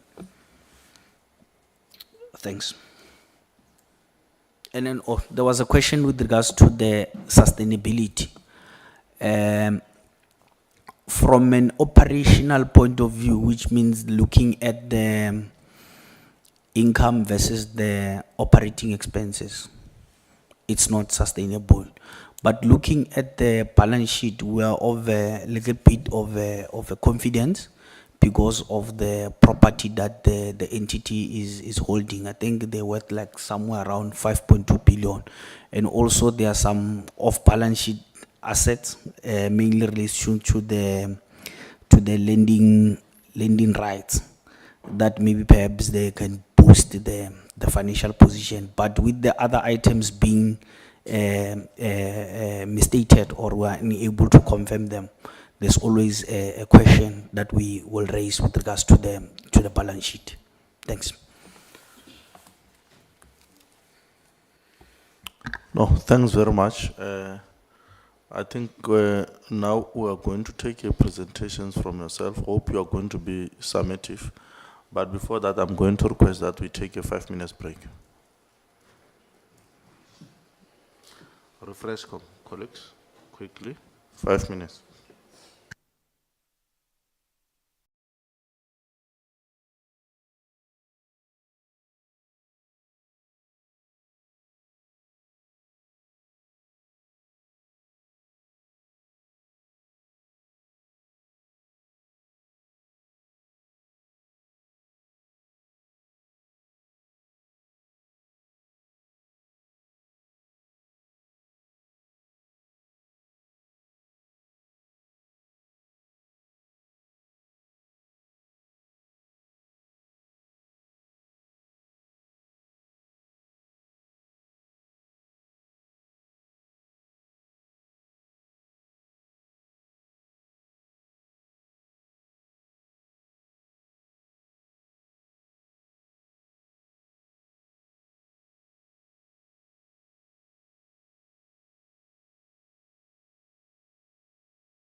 that the AG has given. And as part of my overview, before I invite the acting GCEO, is exactly what I'm going to do. Though some of the aspect, as honorable members have already highlighted, the presentation might have some of them. There's key areas that I believe I should cover based on the AGSA presentation. One of that is that of leadership.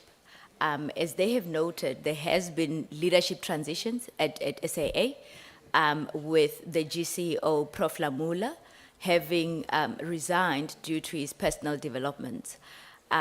Another development from a leadership perspective has been that of, and maybe before I even talk to that, is it's important that we note the context of when SAA emerged out of business rescue.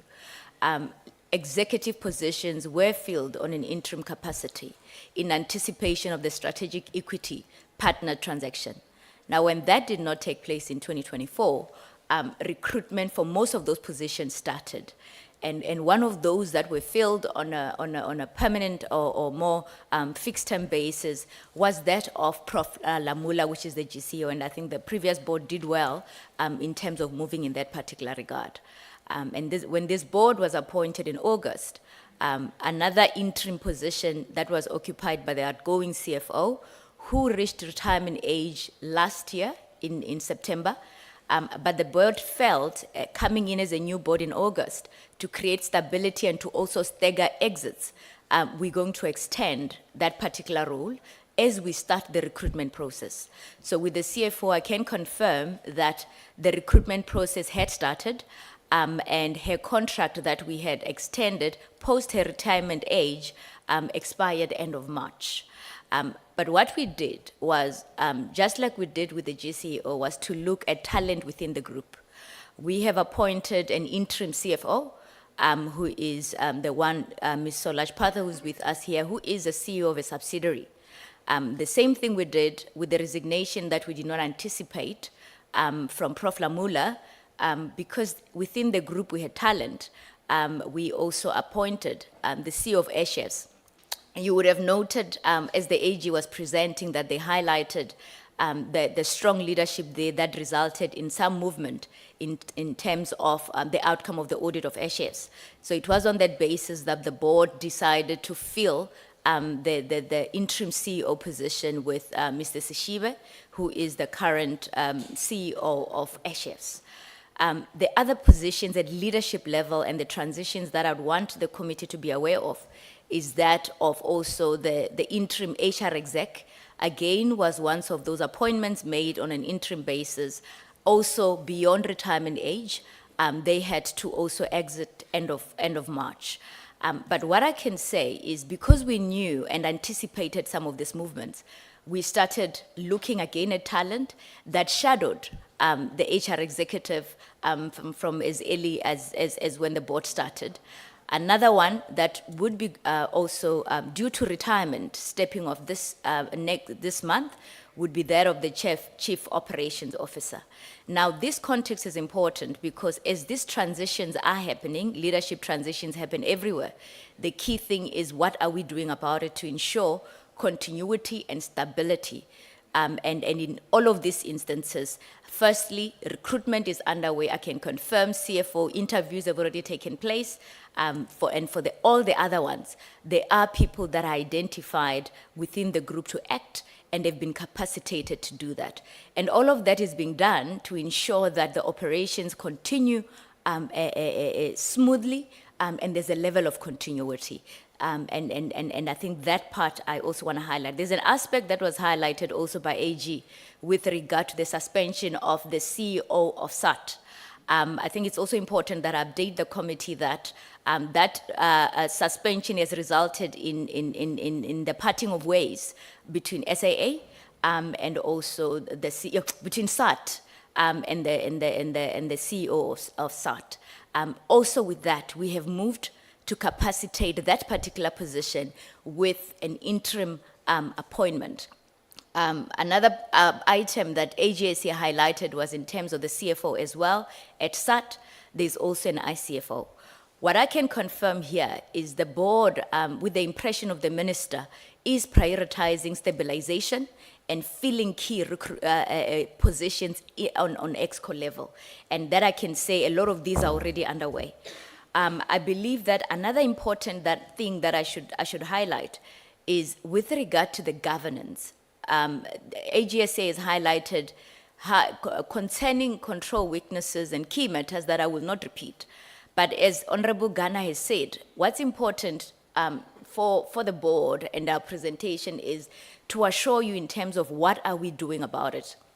And I can certainly confirm that, and the AG presentation also touched on some of those movements and tractions achieved in that particular regard. But I think the one that I want to talk to is in terms of, if you look, again, there's always a level of context that we need to have an appreciation of. As the minister said, there was a lot of catch up in terms of audits that were done. Relating to previous financial years. And I think the previous board and as well as the previous management have done well in terms of closing that. And as you also observed, the finalization of this particular audit that we are reporting on here today was only November last year. So one of the key things in implementing and improving a control environment, particularly after finalization of an audit, is that you need to have sufficient time to implement improvements. Now, the few months that the minister has noted would not have been adequate. So what are we doing about that? We've already had an engagement with AGSA, and one of the non-negotiables we have engaged on is the audit this year has to be finalized in line with the PFMA. PFMA indicates that audit should be finalized by end of July, and our plan as we sit here as a board and management, and we've agreed with AGSA, they're in the room, they can confirm, is that the audit for this year is going to close end of July. That will then give us enough time to implement the remedial action and improve the control environment such that going forward, when we come here, the results are different. Another thing that we've done differently, and I think AGSA noted on it, was in terms of developing, despite the audit having closed in November, I can confirm that for all subsidiaries as well as for SAA, there is a comprehensive audit remedial plan that is being implemented. And in as much as it was not ideal from a timing perspective, that has been done and it is standardized across the group. So the implementation of that is another traction to ensure that we move forward. I think there was a concern raised in the room in terms of investigation of irregular expenditure and fruitless expenditure. You will note in the presentation that the acting GCO is going to make. One of the things that we have done in March 2026 was to establish a loss control committee. And that committee will certainly be overseeing and moving in terms of investigating the irregular irregular and fruitless expenditure, and also ensuring that where necessary, consequence management is taken, but also in terms of enhancing the overall control environment. I think another aspect that it is also important, because AGSA also noted, and it was in the reports, for some time, SAA did not have a CAE. And as AG reported, that position, which is key from an assurance perspective, because internal audit is a second level of defense in terms of assurance providers. That position has been filled in August 2025, and I can say that the audit committee is exercising oversight in terms of ensuring that a risk-based audit plan is being implemented. And as AGSA has also observed, there has been a number of reports that have been issued by the internal audit function. And all of these efforts combined are ensuring that we are putting measures in place to strengthen the governance as well as the control environment at SAA. But I think what's also critical to note is the traction will be seen over time. And I think as honorable members have observed, 2025 has gone and passed, and we'll certainly build on that. The second aspect that I want to speak to is that of financial sustainability and going concern. AG has noted that the going concern is that of material uncertainty. They've also observed on their report that in terms of profitability, SAA has not generated sustained positive cash flow as well as operating profit. As a board, one of the things that we're also prioritizing, Honorable Chair, is in terms of making sure that we improve profitability by improving cost efficiencies. I think if you can go through the business rescue plan that was developed when SAA went into business rescue, one of the things that the BRP observed on their plans was the fact that some of the contracts or the outsourcing or outsourced functions at SAA were outsourced at excessive prices, uncompetitive, and some of those functions, and when you compare the pricing of those vis-a-vis other airlines, it was not comparable. So one of the key things will be how do we ensure, as observed by AGSA, in as much as our revenue is increasing, how do we ensure that our costs are also optimized? So there is a focus in terms of that, and there's actually a board and a management committee that has been formulated to ensure cost optimization in managing our working capital efficiently. Another aspect with regards to long-term sustainability, and it's a good thing that AGSA has noted, was to say that from a balance sheet perspective, SAA has a strong balance sheet. As AG observed, our property portfolio is unencumbered, so there is an opportunity to leverage on that. In terms, we don't have long-term borrowings, but however, as they've observed, working capital management and liquidity is that which we are also as a board managing quite closely to make sure that we are able to manage the airline into sustainability as well. So those are some of the things. So in financial sustainability as well as liquidity management, what are some of the things? I think looking at how we optimize our fleet is one of the key focus areas as well. Focusing on routes that are profitable. SA is a commercial entity, and in how we run it and how the minister has emphasized to this new board is that we run it on terms that are commercially sustainable and viable. So those are some of the things that as a board we're putting an emphasis on, such that when AGSA assesses us, they can have a different perspective that we certainly, the material uncertainty can also be addressed as well.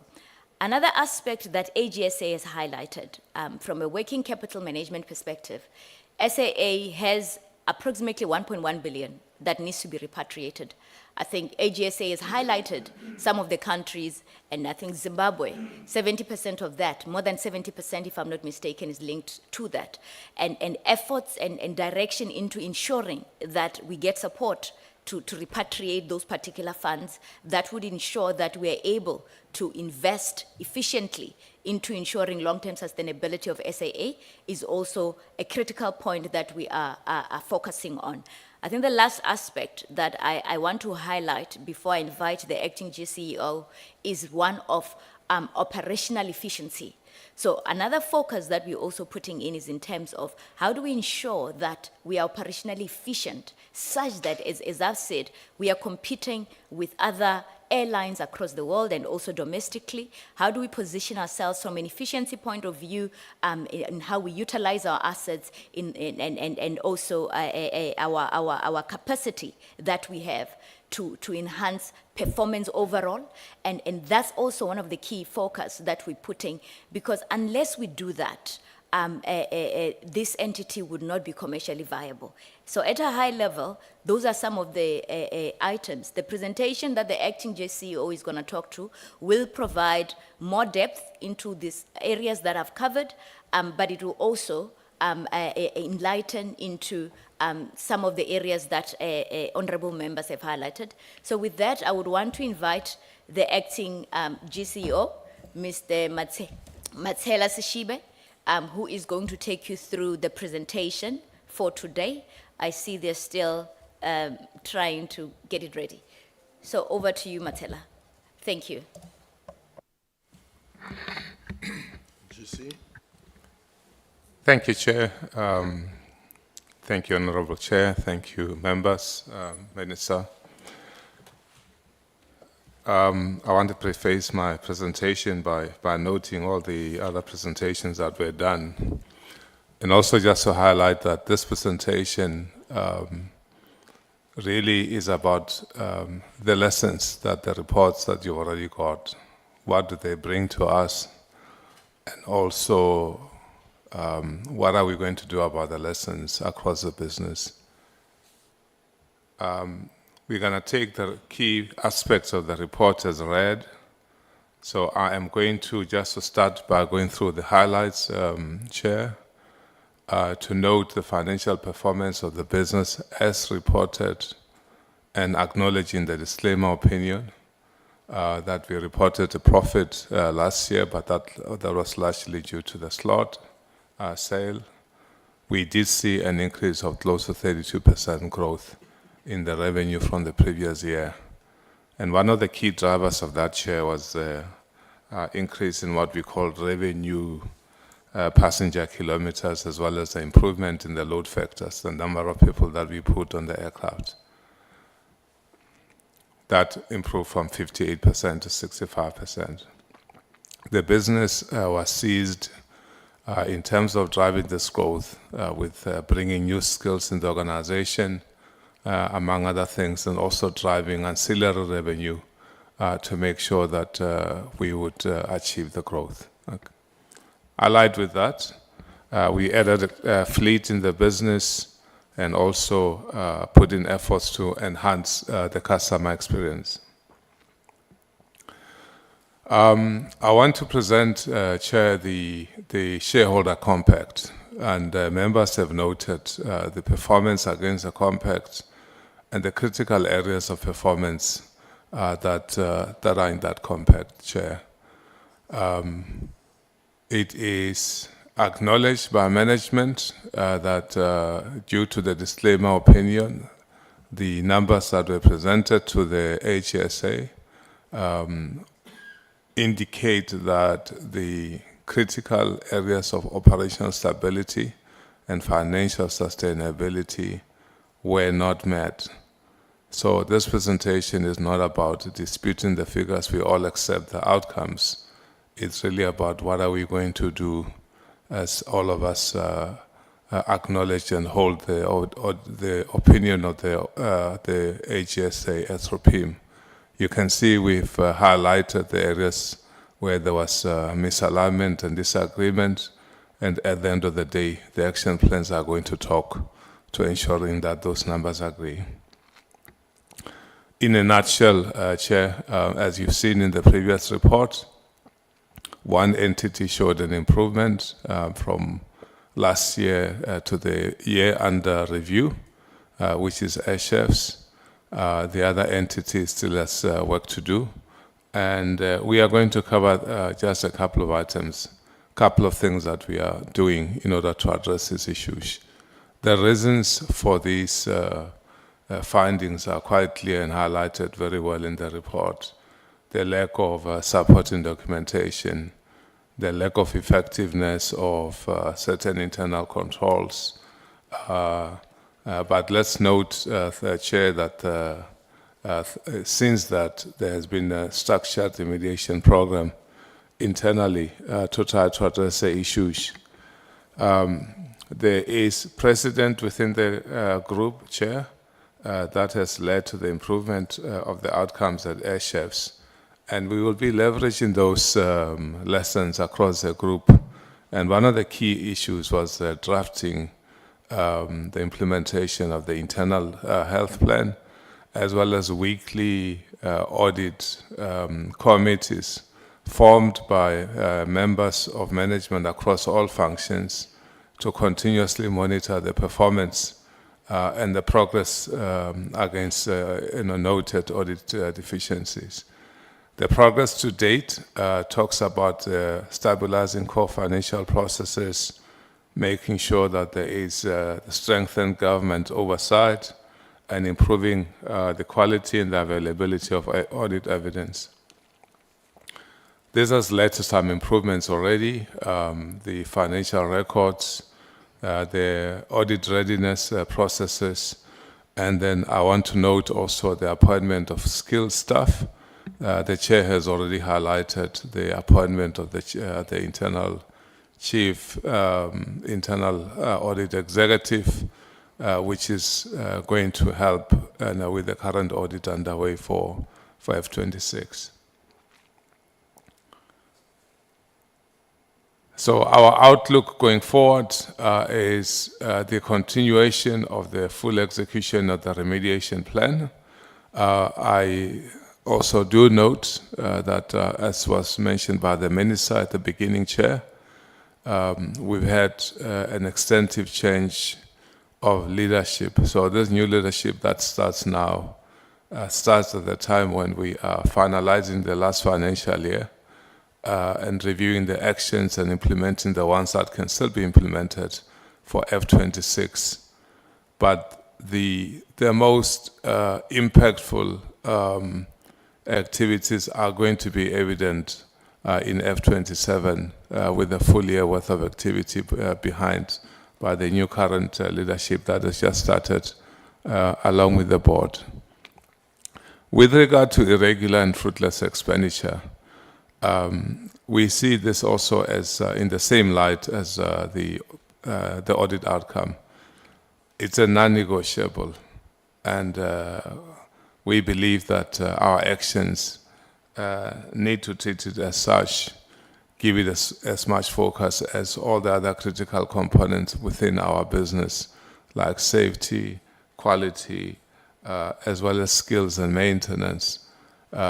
We are seized with fixing this problem, and there's a couple of initiatives that were already begun at different levels of success within the group.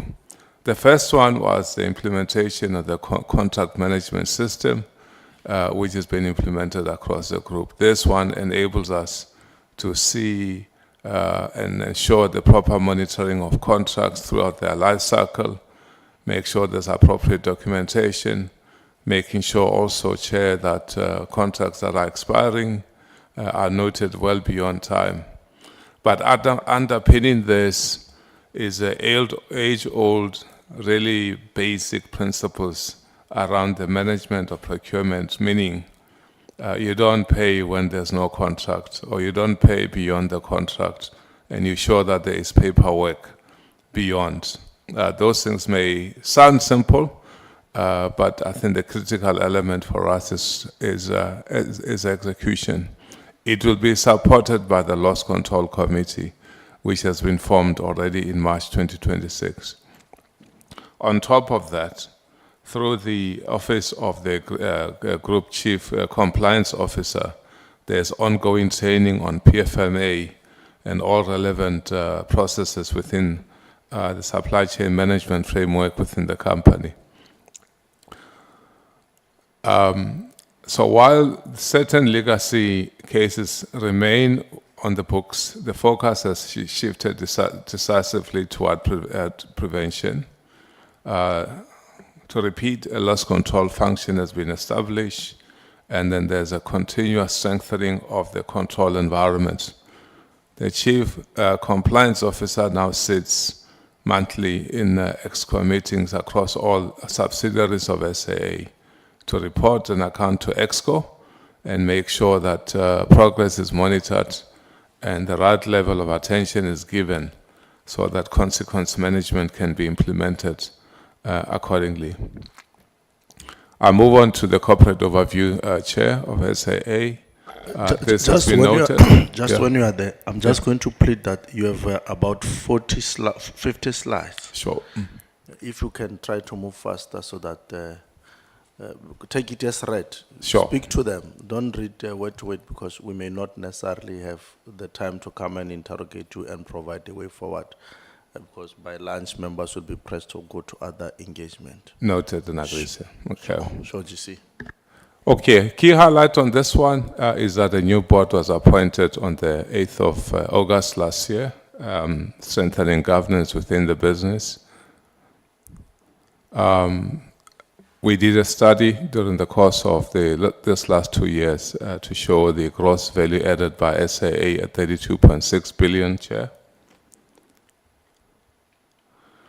We currently have a network served by 19 aircraft of 17 destinations across Southern Africa, with 2 intercontinental destinations.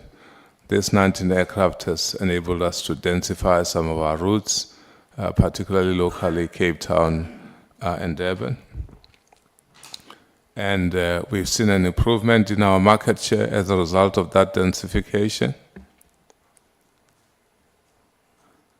This is the number of aircraft that I highlighted, Chair, the 19 aircraft that we currently possess and use. And I think key to note is that we are part of the Star Alliance. That gives us access to be able to serve our customers to more than 150 destinations around the world through code share partnerships with them. And they are ranging from airlines within the United States to Asia and also to South America. I will take this slide as read because that kind of covers critical components of our operations from Global Operations Center as well as airport operations and safety. Detail with this same slide about what drives their corporate values, Chair. And to note that there's continuous increase arising out of the new fleet and the new routes as well as the densities. We've seen a significant increase in the number of flights that we operate. We had an increase of close to 30% in flights in December alone this past financial year. From an operational overview, our key operational metrics continue to be steady in that our on-time performance is almost in line with our targets, and we are able to complete more than 95% of our flights, which is an industry standard. SAA Chair employs as a group more than 2,700 employees who are split across the three entities.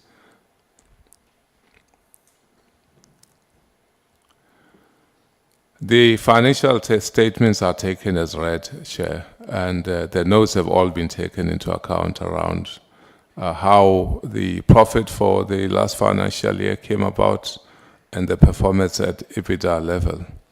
But I think what is noteworthy is that the total income, or the total revenue rather, is up 32%. This has been more than offset by the total operating costs. I think from where we sit is that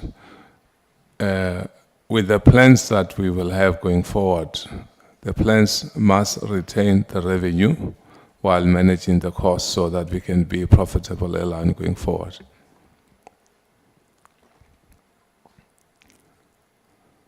We have shared information about the subsidiaries where each one of them is. In the slide, there was some information that we were still working on. Suffice it to say that we are calling out the role of SAD as a leading MRO in the country. They have generated 1.3 billion rand. However, there were some issues that we need to note around the cash at hand through liquidity that is proven by the Auditor-General. They are 27 million rand. And that the accreditations that they have are full except for AGSA through the loss of certain maintenance rights, and that is something that the team assists on at this point in time. As for Airchefs, a company that was formed in 1986, Airchefs is turning 40 years old this year. There will be celebrations within the operation. It is the first airline catering company in the country to be FSSC certified. Airchefs is now able to do 9,100 meals per day in 2025. That has since increased to 11,000 meals a day out of 5 plants for 7 aircraft, for 7 airlines, 7 lounges and 3 canteens. Its on-time performance is above the world-class standard of 98%.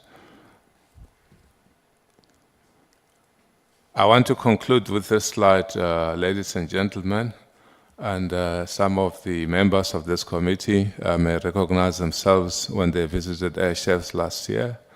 The executive at Air Chefs at the time took you through the plans that Air Chefs had, how to change the audit opinion, how to improve the financial performance of the company, among other things.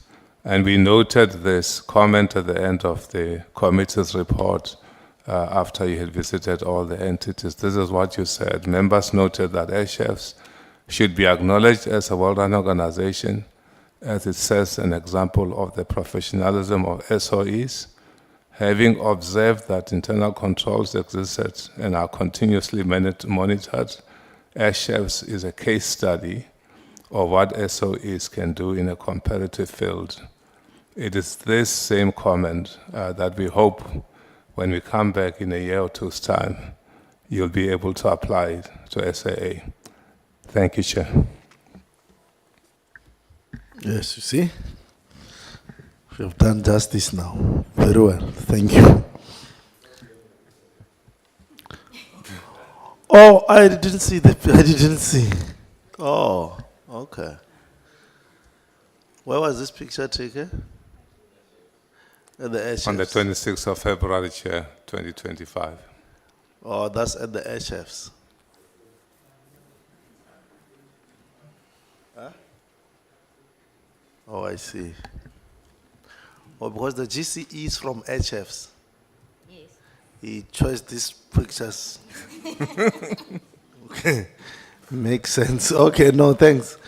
No, I was saying you did well because you were able to summarize, but without missing anything out. I'm going to allow members to quickly speak to your report. We have achieved what earlier honorable members were suggesting. Let's get both sides and then be able to comment on them. And as we comment, we can as well recommend what we think must happen going forward. Honorable Ngopane, Honorable Ghana, Honorable Van Staden, Honorable Maduna, Honorable Vilakazi, Honorable Blose, Honorable Malmacha, Honorable Ngopane.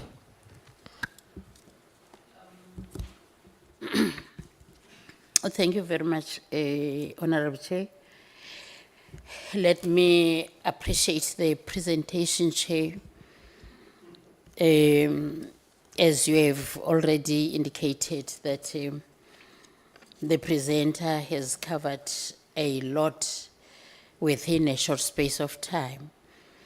Chair, I want to check the plan to turn around the situation.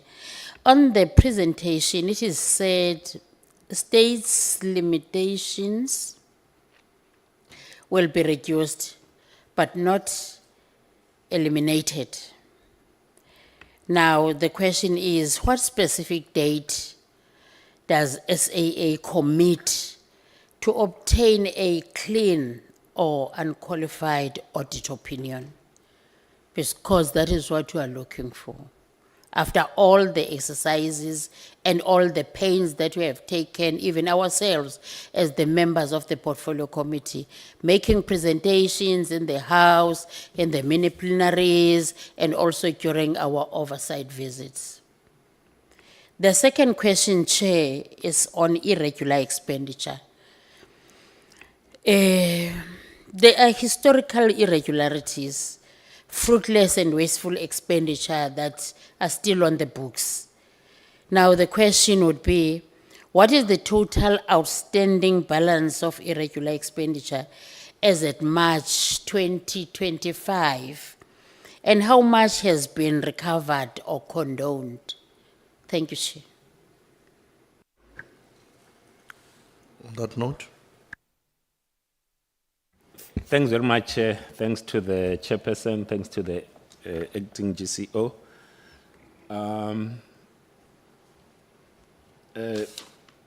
Maybe let me accept the plan that's presented. But one of the things that is missing for me, we talk as if the cause of this, the cause of the findings, are machines and not people. And if those that were responsible for the audit findings at the time that you came in, I mean, from August to now, it's quite, it's not long enough, but it should be long enough to identify those that would have caused the disclaimer. And in my response to, or in my input to the AG, it said that people do as they wish. That's what the AG, that was the word that the AG used, that people do as they wish. Now, if people do as they wish, these people that were doing as they wish, are they still there? Because let's call it like it is. Money just doesn't disappear. It does not have legs. It doesn't have legs that it can just walk out from the account and go and decides to settle in someone's pocket. It's taken. And people have taken money from SAA. And I'm not getting the sense that we are trying to find that. And it might be that, might be that, I don't know what will be, what is that thing that the SIU proclamation, I don't know if it will be proclamation number what on SAA that might need, because with the kind of opinion that the AG has given, the natural course will be for the SIU to come in. It should be the natural, it can't just be left like that, Chair. The SIU will need to come in, and it might very well be, Chair, that because one obvious that there's a separation in Parliament. At some point soon enough, SAA will be called to SCOPA, or will have to be called to SCOPA, and the SIU might very well give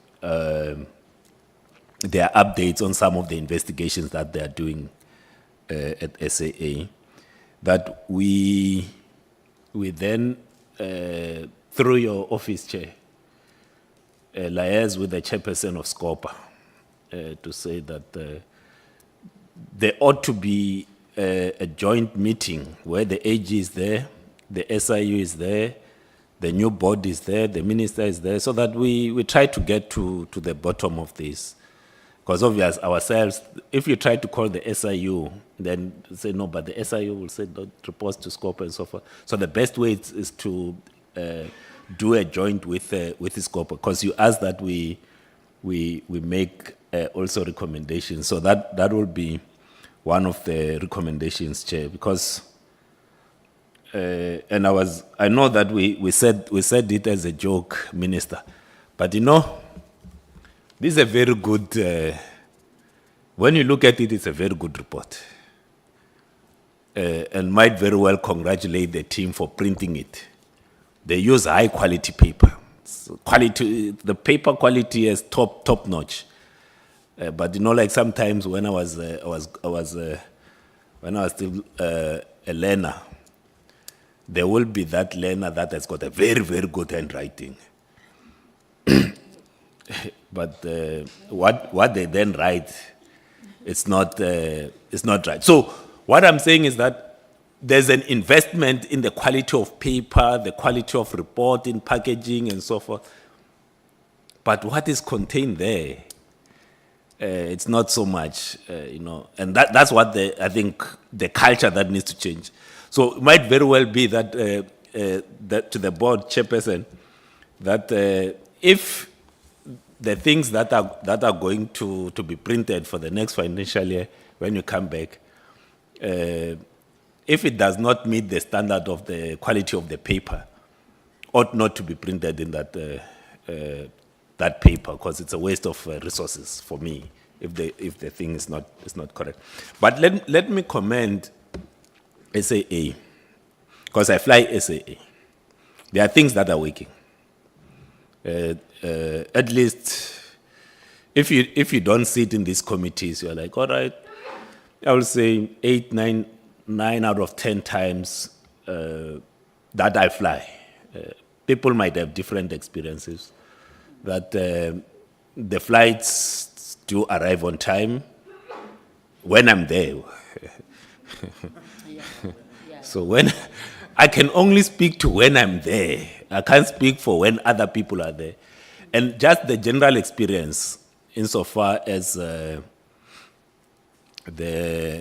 crew, the professionalism of the crew, it's a very good. Anyone who does fly SAA, and that has contributed to the at least trying to claw back the market share, and it needs to continue happening because we would like SAA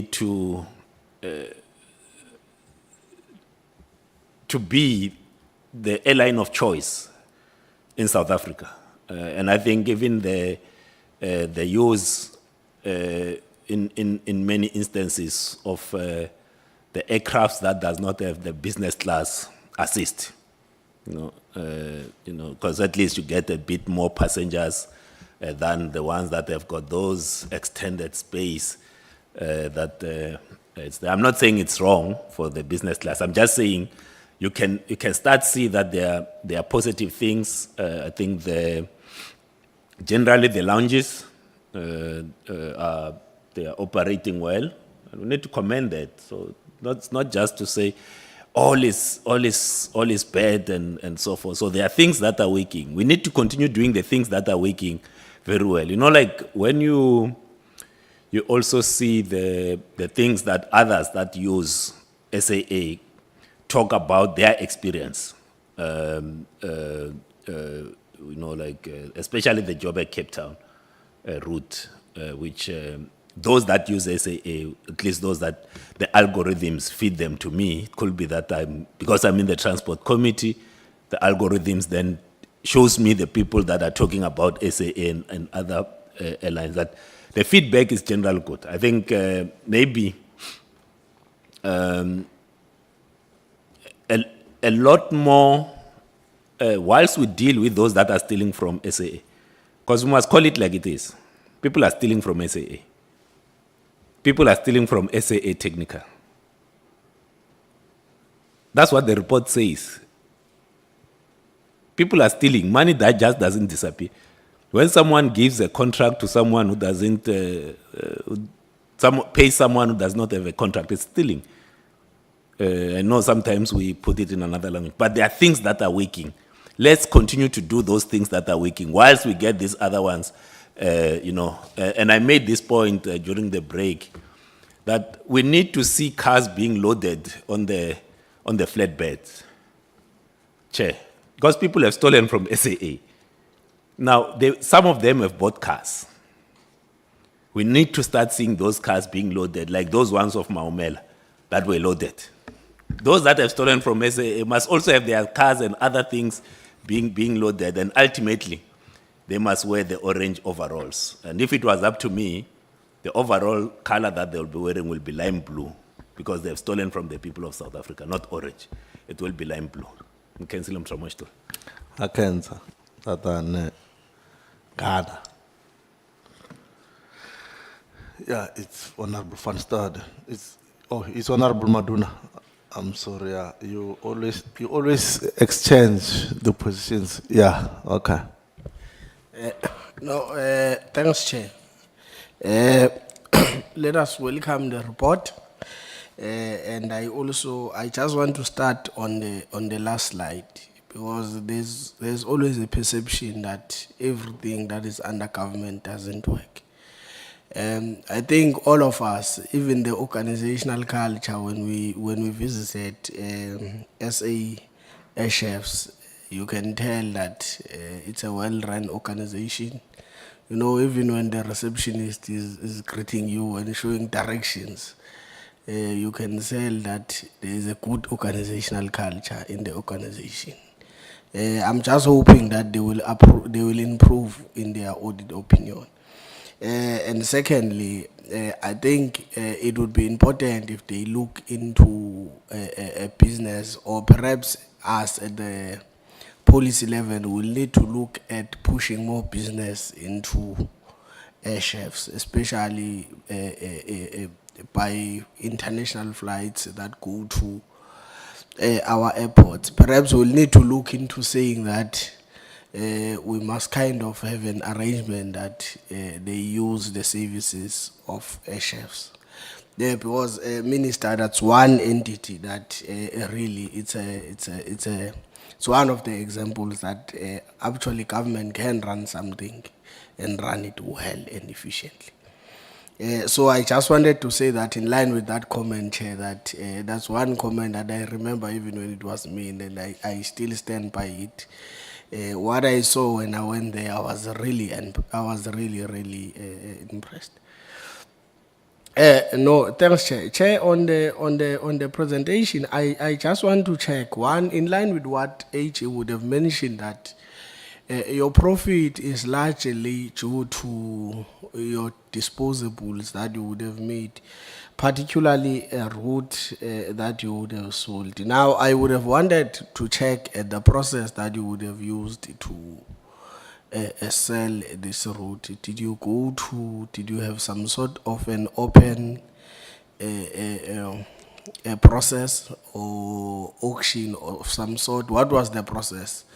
Because what we would not want is over time to find out that you sold the route underpriced. It has happened before that government disposes of its asset at undervalued, and obviously I'm sure we all know how that touches our pocket. So we would not want that. That's why I'm saying that I just want to check what was the process of selling it and the determining of its value thereof. Secondly, Chair, I also want to, I think it's on page, but where you speak about performance, I see that you also highlight that in terms of the 15 minutes on time, your flights, you did not achieve that target. And I also, in contract to what Honorable Ghana is saying, or I must say that this year, actually, I've flew a number of flights this year.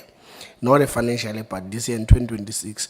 And you've never been late this year. But late last year, September, October, November to December, your flights were not doing well. You were always late. And I find the reason that you are providing problematic in terms of what would have caused the delays. And I believe that we need to be honest with you, because you need to keep up with the performance in which you have provided this year. Like I'm saying that I've had a number of flights with you this year, but you've never been late. But the last 4 months of last year, 2025, were worse, were horrible. And the second thing that I would have wanted to touch is that it would be assistable that if SAA, when you are late, you then update the boards of the airport. I find it that SAA, whenever you are late, to an extent that I remember, I would have told one of your people in one of the flights where you were late that it's very important that when you are late or you are delaying, you update your passengers that we are late, because it's problematic that when you see these other airlines, they update even on the board delaying. We expect to board at this time, but SAA, when you are late, it's just a space there. So now customers do not know whether you are late, but it's not showing boarding. We don't know what is happening. So it's very important that you communicate. I believe it's AGSA that is managing those, to make sure that whenever you are late or you are running late or you are delaying, you are able to update passengers in terms of what is happening in the flights. Perhaps even those SMSs that you used to have would help to just update passengers that this flight is running late, rather than a person leaving a slow lounge, running to the boarding gates. You know, some airports are quite, it's quite a walk, a 5 minutes, 8 minutes walk they find out there that you are 20, 30 minutes late. So we understand that there may be other factors, but what is important, improve your communication, that's one. Two, let's try by all means to make sure that we keep the service, the excellent service that you've been providing this year. Let's not go back to what was happening. I'm not sure whether it was pressures because the year was towards the end or what, but let's try to make sure that even when you are late, at least less than 30 minutes, it must not be more than 30 minutes because some people are in joining flights. I wanted to mention that. And then I wanted to check lastly, Chair. With internal audit, I must say this. You see, when once AG start by saying that internal audit is not functional in an entity, since I've been in this parliament, I already know what will follow in that report. It's you can predict once internal audit in an organization is not functional, it tells you that risk management of that organization as well is most probably not functional. So when you go down, most probably you'll have issues at most probably contract management, most probably you will have issues with irregular expenditure and fruitless. It's normal in all entities. Once internal audit is not functional, you already know what will follow. So I would want to say to that it's very important that we get our internal audit functioning. And I always prefer, obviously it will be according to your standard, to your strategy. I always prefer that internal audit is rather insourced to make sure that you keep organizational memory. People that know the organization are able to much more provide recommendations that will drive the organization to a particular direction than someone that is brought by a service provider that they will bring someone today, bring someone else tomorrow, and might end up having recommendations that are contradicting. So internal audit is, according to me, is usually best placed when it's internal because they are able to go with you to ensure that we implement the strategy that you want to achieve. So I wanted to check that. What is your plan? Are you planning to have it internal, or you will continue with the use of service provider? Lastly, your plans on dealing with the issue of especially wasteful and fruitless expenditure. Because if someone doesn't process an invoice and we acquire an interest, it is often identifiable who did that. When can we expect? Because I think what what should happen is that perhaps we should get a report maybe after 6 months in terms of the disciplinary actions that we would have taken. And lastly, can we have a comprehensive plan in terms of how do you plan to move SA technicals? The capacity we are using currently is 40%. How do you plan to move and use more of it? Let's say, for instance, 70% or so. What are your plans? Can we get a comprehensive plan in terms of how to plan to attract more business, even outside SAE? I thank you, Chair. But overall, I think we will head the right direction. Thank you, Chair. Just a few questions from my side. To the CEO and the team, I just want to know if you will implement proper record keeping in a timelessly manner to ensure that complete, relevant and accurate information is accessible and available to support financial and performance reporting, and if so, by when? My second question is, and I want to concur with my colleague next to me, I want to also know what's your action plan to address the matter of irregular expenditure in your organization, also regarding consequence management. I think that is something that, in my point of view, is a bit lacking. I also want to know do you have an adequate resourced and functioning internal audit unit in order to identify internal control deficiencies and to recommend corrective action effectively? I want to, when there's just 2 questions left, 3 actually, I just want to know what's the total revenue owed to SAA by its debtors, and over what period of time? Besides the long-term loans and borrowing that you do not have, I just want to know what is the total amount owed by SAA to its creditors, and over what period of time? And then The last question is regarding the renting the fleet from Sun Express. What is the cost relating to that? Thank you, Chairperson. Thank you very much, Honorable Van Staden and Honorable Vilakazi. Thank you, Chair. Firstly, let me just say that I appreciated the Minister's opening remarks, her candor in saying that she's not going to try and paint a rosy picture when clearly things need to improve. I thought that it was at least good leadership that she acknowledges that, as opposed to many times when people come and paint an incorrect picture of the situation on the ground. Minister, I was concerned when the chair asked whether there were any apologies, and there was none from the Director-General, and I would expect that that is who would be here to take forward whatever comes out of the deliberations. So I wonder if there's a specific reason, or I was mistaken to assume that the Director-General would be here. I would like to pose a few questions to the AGSA first. The first one is, it follows on what Honorable Malemacha said earlier. On recommendations, we would please like you to assist the committee by sharpening your definition of terms such as in progress. What exactly do you mean, especially for recommendations that have been outstanding for several years? Tell us how far they have gone, when was the last movement, and are you, as the Auditor-General, satisfied with what is happening? Honorable Malemacha also raises timeframes, and your response had me worried because you mentioned that you leave it up to the entity to specify in its audit plan, audit recovery plan, the timeframes. But I think the Auditor-General can be more, can show more assertiveness by saying, here's what a reasonable timeframe looks like. Also, the reason that these timeframes get left to entities will be a major contributor to why years later we still have issues unaddressed. So I would just pass that recommendation to the AG.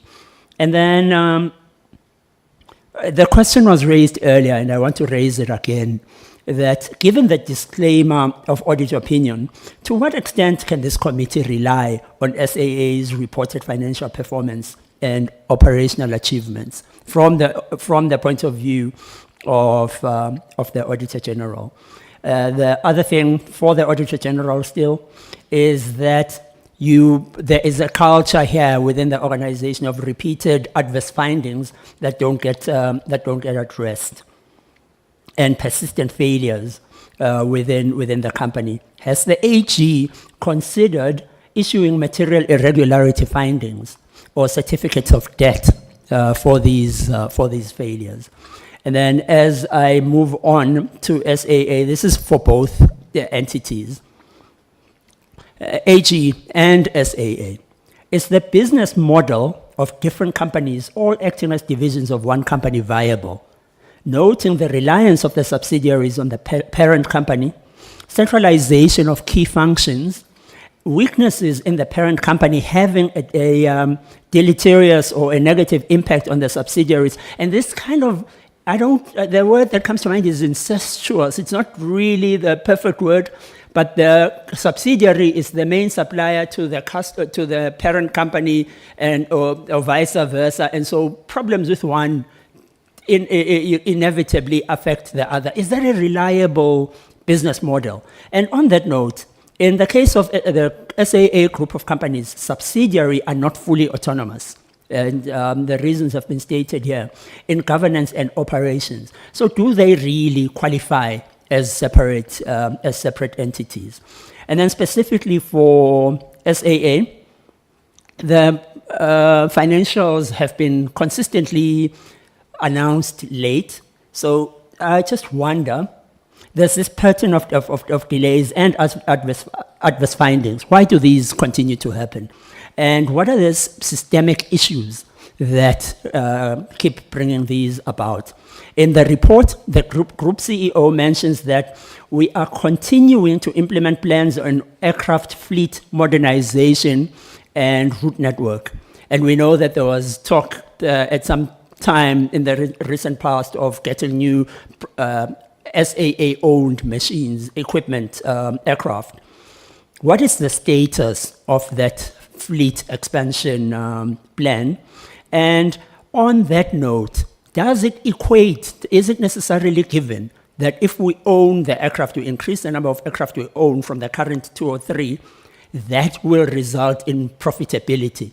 Because we know that even before the BR process, SAA had a huge fleet of aircraft but was loss-making. So what is the rationale? What has changed within the organization that justifies a rationale of increasing the number of aircraft? The chair says that the airline is also set to work to improve audit outcomes and secure long-term financial sustainability. It's been discussed here a lot. But, okay, maybe let me, okay. What is, just the one question I would raise here is, what's the going concern status of the airline at this stage, especially noting the prevailing conditions in respect of the war in the Gulf? The question was asked by the first honorable member to speak, but I would just like a fuller answer. So can you give us figures and numbers of consequence management for the repeated irregular, fruitless and wasteful expenditure that has resulted in dismissals, cases opened, amounts recovered? And on the flip side of that, can you tell us how much has been condoned, written off, or otherwise classified as irrecoverable? And then in the case of functions that are not necessarily criminal, but that still persist, such as poor oversight, control, reporting, or record keeping, give us examples of concrete steps that have been taken to address this. I just hear speaking in general terms, but what specific examples tell us that this is not going to happen? And lastly, what is the cause of funds being stuck on foreign soil? And what is the company doing to act in terms of steps? We've heard there's a desire, but what is the cause of this, and what is the company doing to recover or repatriate those funds? Thank you, Chair. Thank you, Honorable Vilagazi. Honorable Blose. Thank you very much, Chair. You know, Chair, I've come to realize in my short time here in Parliament that the more the questions to entities, we actually do a disservice to ourselves because they never get to respond to them comprehensively. So Honorable Vilagazi has asked everything. I hope we'll get the answers, but in fairness of time, Minister, I think from what I could gather, is that the AG is saying to us that the crisis at SAA is not by accident. It's a result of sustained failures. And those failures come from the leadership. So it's no longer about what went wrong. You've inherited this entity. Now, it's not long about what went wrong, but it's about who's there and sustaining the failures. And the more we do not take action from those who are stealing from the entity, the more we entrench the stealing. And one day, Chair, we're going to wake up and we're told that SAA is grounded, they're looking for bailouts and all of it, because Rome doesn't collapse in one day. This is a collapse of SAA. We are witnessing it. And if we do not act upon it, we'll wake up one day and SAA is no longer functional. So the mere fact that SAA is flying now does not mean that everything is rosy. And I disagree with some of the honorable members who are saying that there are things that are working. It's good that you are operating, but from what the AGSA is telling us is that anytime from now, we could wake up one day and you are no longer operating. Because even the profits that you are making, you are not making money from your operations. So it means you are a business that is not sustainable. I think you were lucky now that you made a sale that gave you money. What's going to happen going forward if your own operations cannot make you profits? We proposed, Chair, I saw our pictures there in the presentation when we were at SAA. We made proposals, Minister, that we want the expansion of SAA. We were given some reasons in terms of why you don't have the Durban-Cape Town route and all of that. But we want you to operate in that space. Well, seated here, you know, I'm not well much vested in terms of the profit margins in terms of the routes. But I look at the Durban-Cape Town route as a missed opportunity for SAA. But how then do we ask you to expand to those routes and others within the international market when your current operations are not sustainable for yourselves? You know, so for us, all those are concerns. So when you respond, Minister, I think you gave us a good background when you did your opening.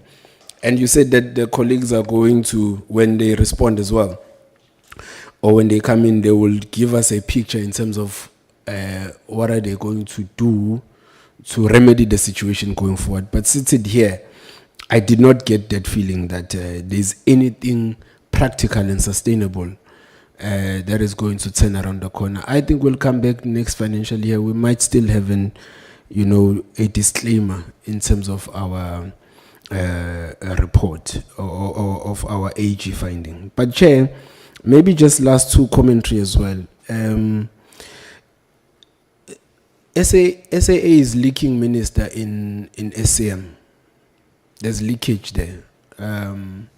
People are paying for contracts that don't exist. People are paying for suppliers that are not there.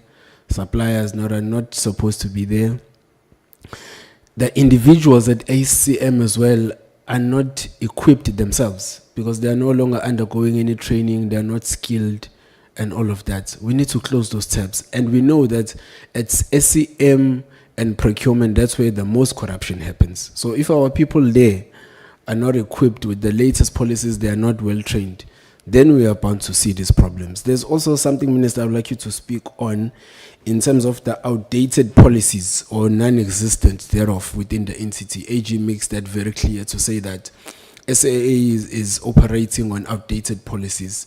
So do we have, from the shareholders' perspective, any view regarding those to say these, what are the policy proposals that we want to put going forward so that we, strengthen the loopholes and strengthen SAA going forward? Because I think once we've got those policies in place, then we can easily monitor the implementation. But if also there are no policies, that's why there's no, concurrence between what is happening at SAA, at SAA Technical. Everyone is doing their own things because it seems even at a policy perspective, there is no guidance in terms of how then do we operate and coordinate the work of this entity. It's a very big entity, too big to fail, as Chair would always say with Transnet. Also SAA, it's too big to fail. And unfortunately for me, I've witnessed your late coming.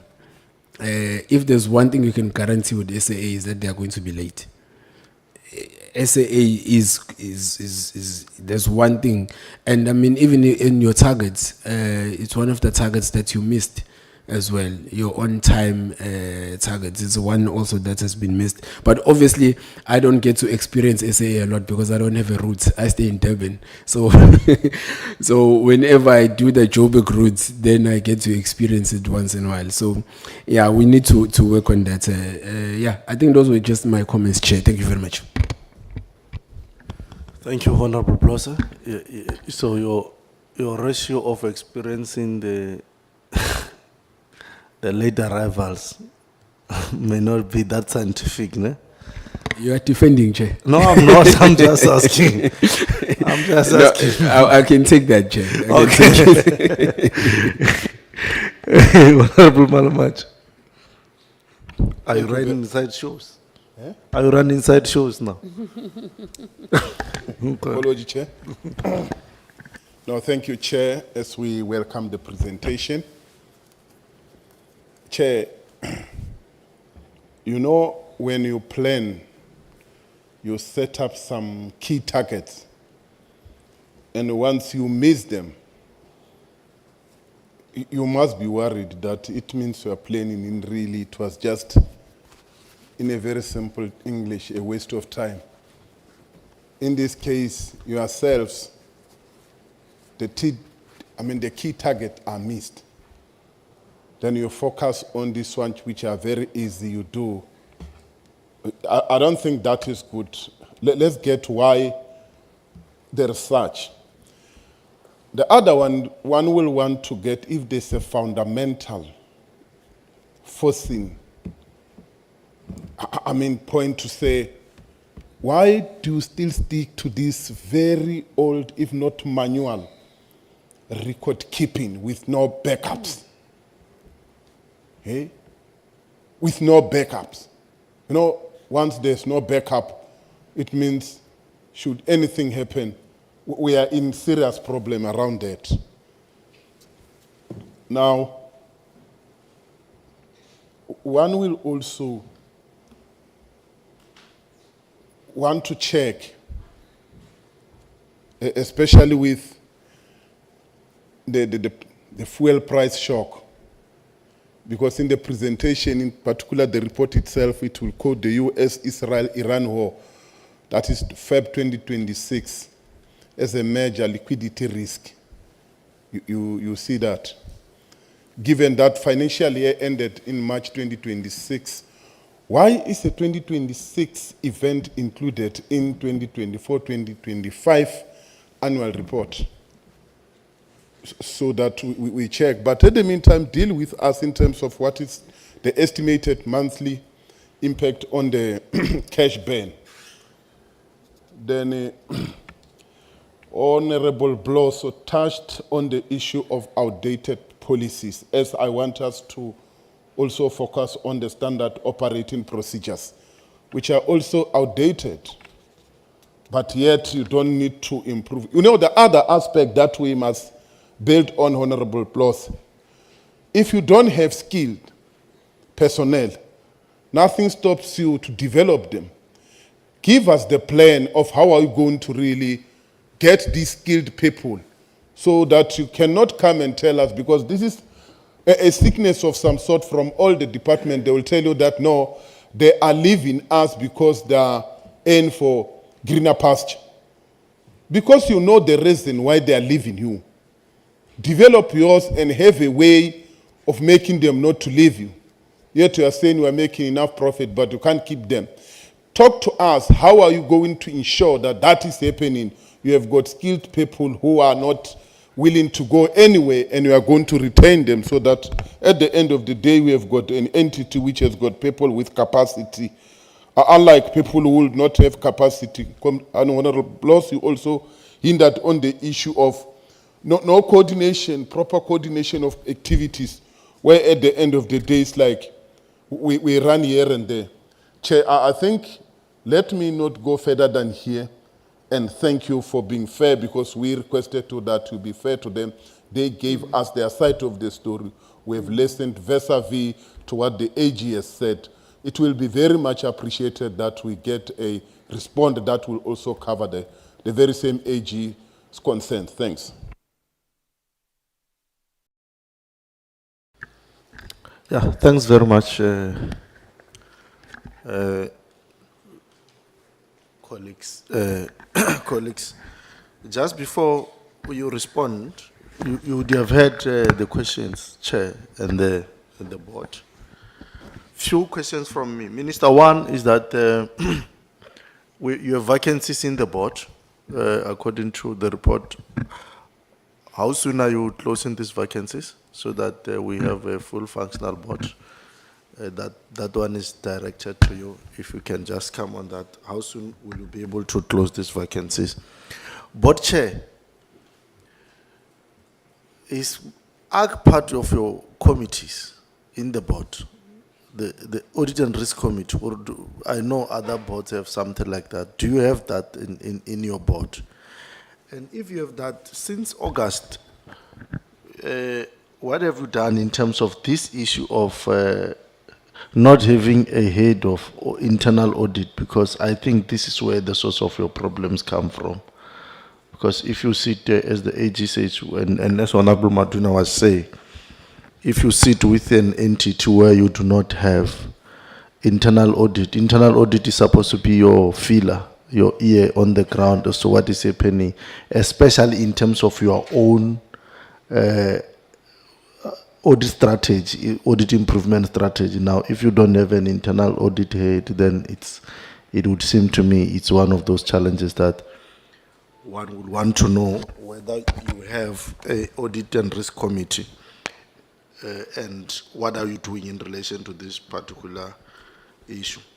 The AG raises serious issues of consequence management, which are a concern. I don't think you'll answer them in relation to what members would have actually raised.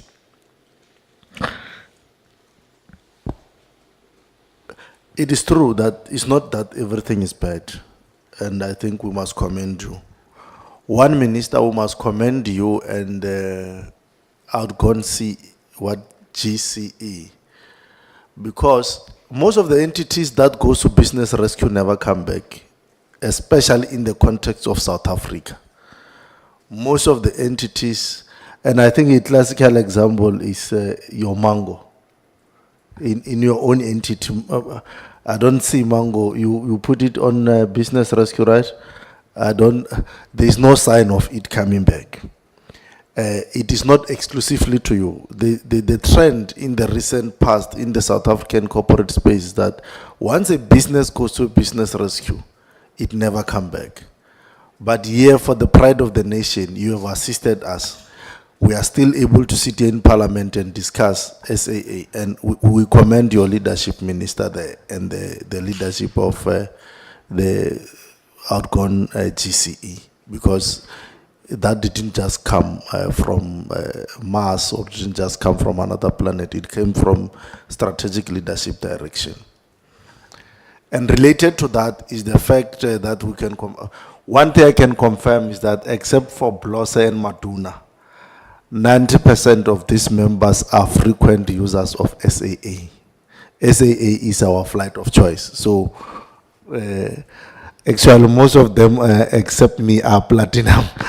But say for me, I'm still gold, I don't know why. But most of them are platinum. So every time I meet them, I know that they use SAA. Now when Honorable Ghana says, he comments your time, your fact that your frequencies, you honor your time slots and all that. We can listen to him more than we can listen to Honorable Blosse because he's not even gold. Now, but also related to what he said, which is a serious point, is which we must also comment, is the level of the English word courtesy, that is there from your people in the flights. And I think honorable members were talking about it. I think compared to your competitors from where we are seated, you are doing very, very well in relation to that. When we arrive in your flight, we feel like we're home. That I can say from my point, and I've already acknowledged it with you, Minister, and I've already acknowledged with the outgone GCE twice already about the type of treatment we get relative to when we are in other flights. And I don't think it's because they know us, because they never know who we are. And you see it even how they treat other people, including how they treat people with disability. That is commendable.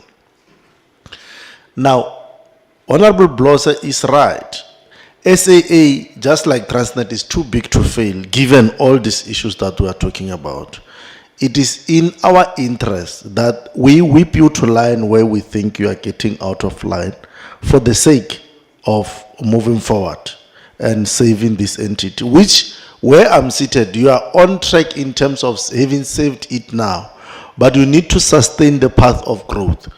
And for you to do that, you can't allow these things that are currently happening where, as Honorable Ghana was saying, people just loot the money and there's no consequences. This issue of no consequences, it's troubling my head, that obviously you'll speak to it, and then from there you answer the question, we'll then give a way forward on what we think must happen. Thank you.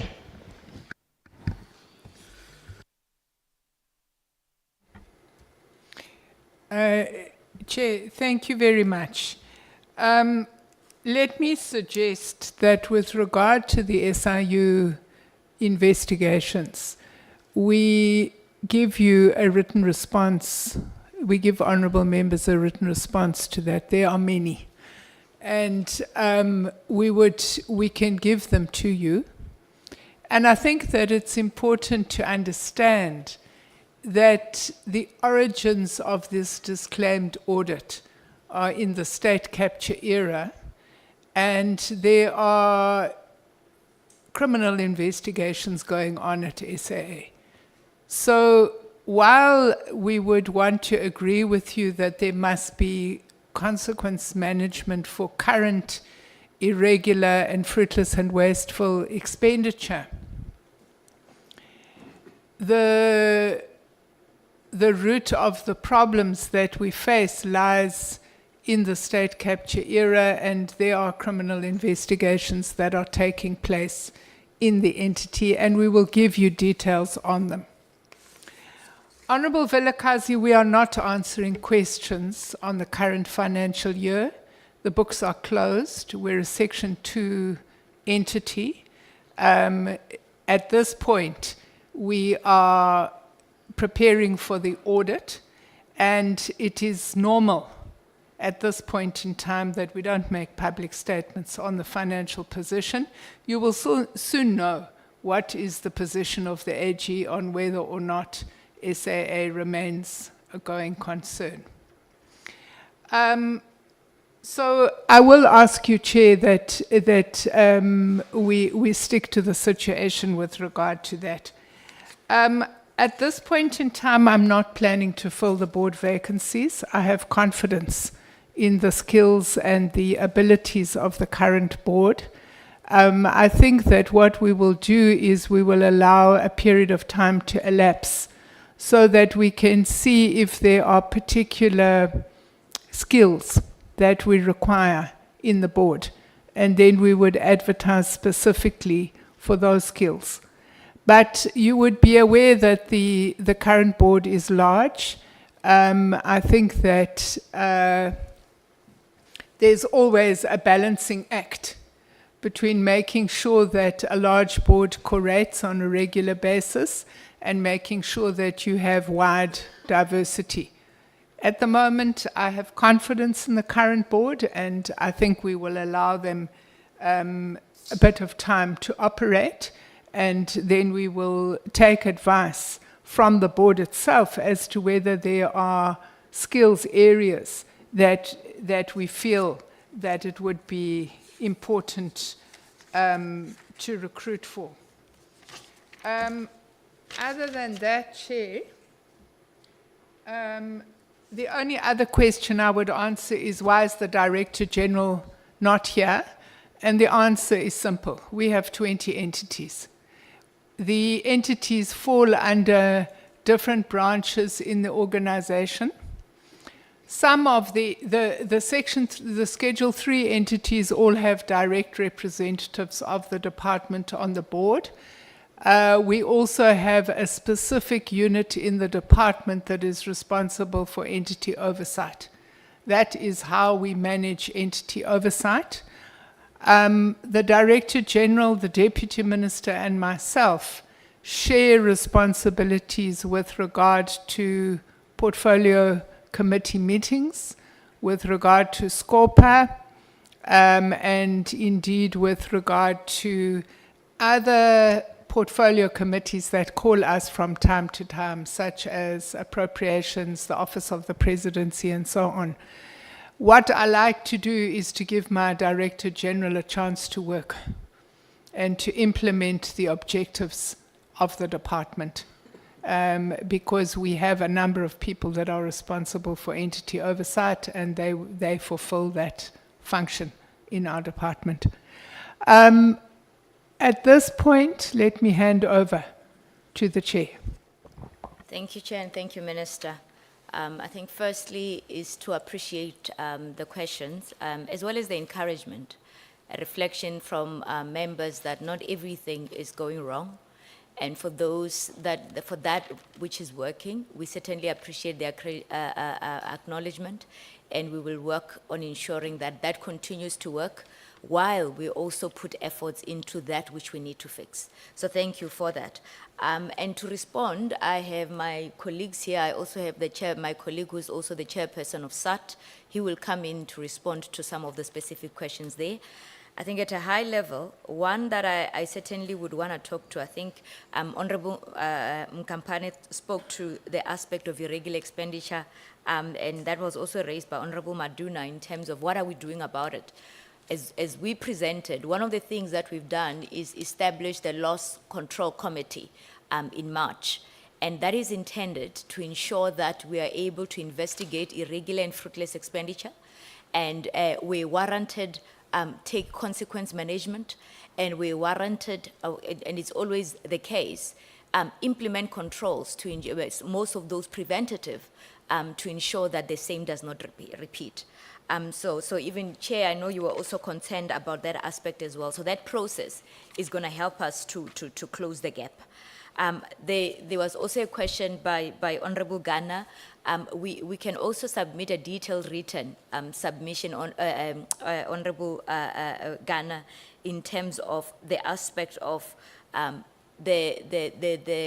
oh no, it's not Honorable Ghana, it's Honorable Maduna, with the aspect of the sale of the slot. I think the detail that you're requesting in terms of the detailed process, but what I can say at high level, certainly Section 54 approval was sought from the Minister as well as from Treasury, but the detail of the process that we can write in detail as to what was followed in that particular regard. Another aspect that I just want to note that was raised also by Honorable Maduna was in terms of with SAT, in terms of what are some of the matters, and I believe the chairperson of SAT is also going to talk to that as well.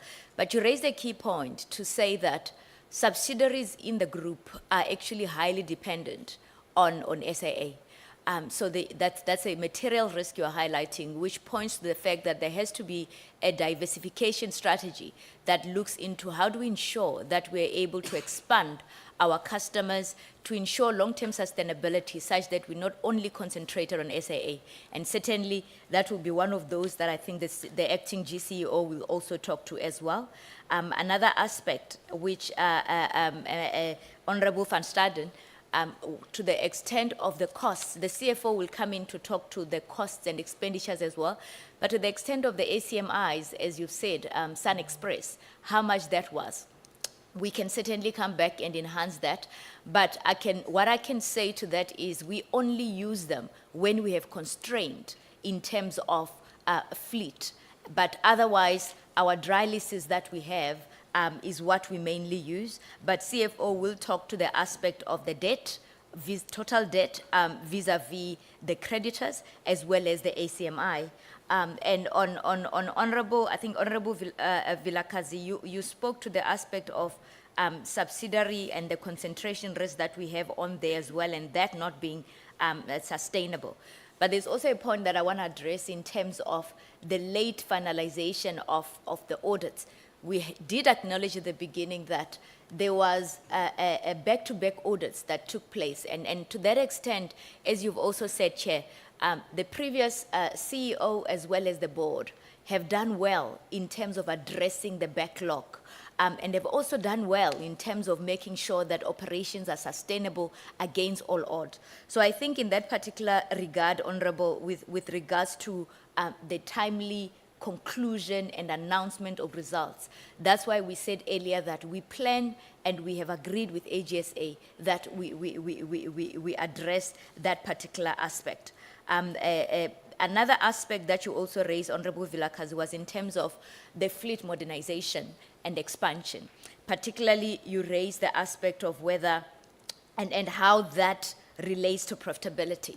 I think you are correct. In the corporate plan, the intention is to grow SAA, is not to have an SAA with the current 19 or 20 aircrafts into perpetuity. However, there's certain acknowledgements that we need to make. And that is to say that if you look at our balance sheet right now, yes, we do not have debt, but in terms of capitalization, because if you want to expand and get the new aircrafts in, we talk to capitalization. And that is why in terms of priority, because if we're going to raise financing from private lenders, having a disclaimer is one of those things that is frowned upon. So strengthening the governance and getting out of a disclaimer also talks to how we are able to raise funding to be able to support and implement the fleet modernization. Because with a disclaimer, you definitely need a shareholder guarantee if you are to implement that. So there are those aspects as well that are interrelated. But the other aspect was in terms of, I think it was raised in terms of the profitability and the aspects of the fact that we've not been a positive cash generative. And that's why we say, in that particular regard, it goes into sustainability, it goes into being able to position ourselves to attract capital, it goes into being able to fund and raise the necessary capital that is required. I think the other aspect that I'll just talk to is in terms of what Honorable Bloss has highlighted. You are correct, say. I think a lot of the policies and the SOPs are outdated, and certainly it will be a matter of how do we ensure that in a timely manner, while prioritizing everything that we need to do to strengthen governance, we actually implement that. So certainly that's on our radar, and as the chair has highlighted, we do have a subcommittee which is audit and risk, and with the CAE role being capacitated from August. One of the key things that audit and risk will be looking at will be how are we ensuring that we strengthen the internal controls by addressing outdated policies. And I think with the internal audit function, which has now, with the CAE being hired effective August, will ensure that traction in that particular regard is followed. I think I'll speak to the last question. I'm going to invite the chairperson of SAT as well as the GCEO and the CFO. They will follow. But the last question that I will talk to is the one that talks to the impact of the fuel shock. I think, it's a reality that aviation sector was first to be impacted by the ramification of the war. And one that is quite material, and is also material for SAA, is that of the jet fuel increase, which has increased materially, and with that has brought about a focus, has required that in how we manage working capital, it becomes very focused, and from a management perspective as well as board, there is a committee that is focused on managing day-to-day at management level liquidity. But what we are also doing, because as you would have seen from a balance sheet perspective, SAA right now, as part of strengthening its working capital, is having engagement with lenders to ensure that we are able to access facilities that can help us in navigating the challenges that the aviation sector is facing. But what I can say is through the committees that we've put in place, you would have seen our competitors are also making calls in terms of either increasing ticket prices, the surcharge, and halting certain unprofitable routes. We are also making the same calls, also reducing frequencies as well. And all of that is intended that we are able to manage our working capital. So there are calls that we're making that includes increasing our ticket prices, that includes reducing frequencies on routes that might not be profitable. As I've said earlier, SAA is a commercial entity. Some of these decisions that we make must be such that are commercially imperative. And those calls are being made. The GCEO, acting GCEO will also add on that as well. I think in that, I'm going to pause here and invite the chairperson of SAT first before GCEO comes in. Mr. Mangu, if you can add on any of these questions before GCEO and CFO comes in. Thank you very much, Chair of the Board and Chair of the Committee. I stand on existing protocols. Don't want to stand between you and lunch. But I think the Minister has summarized it well by saying we would rather submit a comprehensive report as it relates to SIU investigations. But having said that, I want to assure the committee that a lot of work has gone in. We have identified the key areas where we are losing money in SAT, theft of components. Avionics components are very expensive. That has been identified. And most of them have been sold out of the country, but they've been followed in terms of following the money, and we know the individuals, we know the companies involved. Collectively, the SIU, the Asset Forfeiture Unit, and the DPCI are working together with us in terms of dealing with those issues. We already have some preservation orders that I'm sure in that report that the minister talks about will be indicated, and the amounts that are being recovered.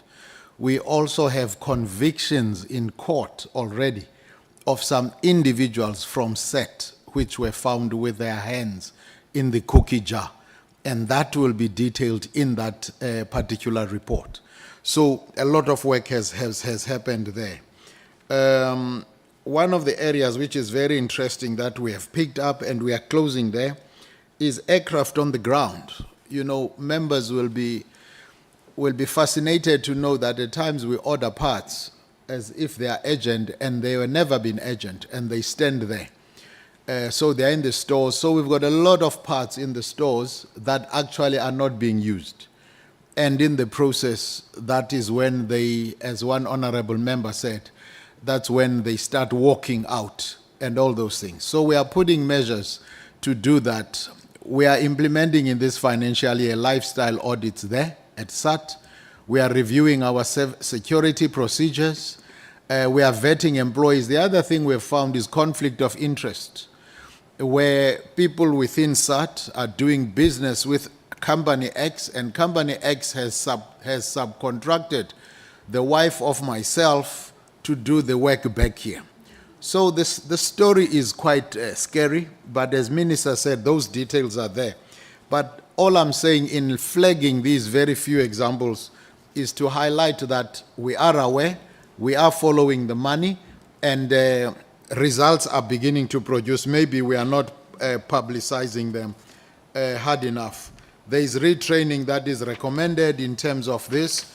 We have spoken to the School of Governance to assist us package programs in terms of reskilling the people that are there.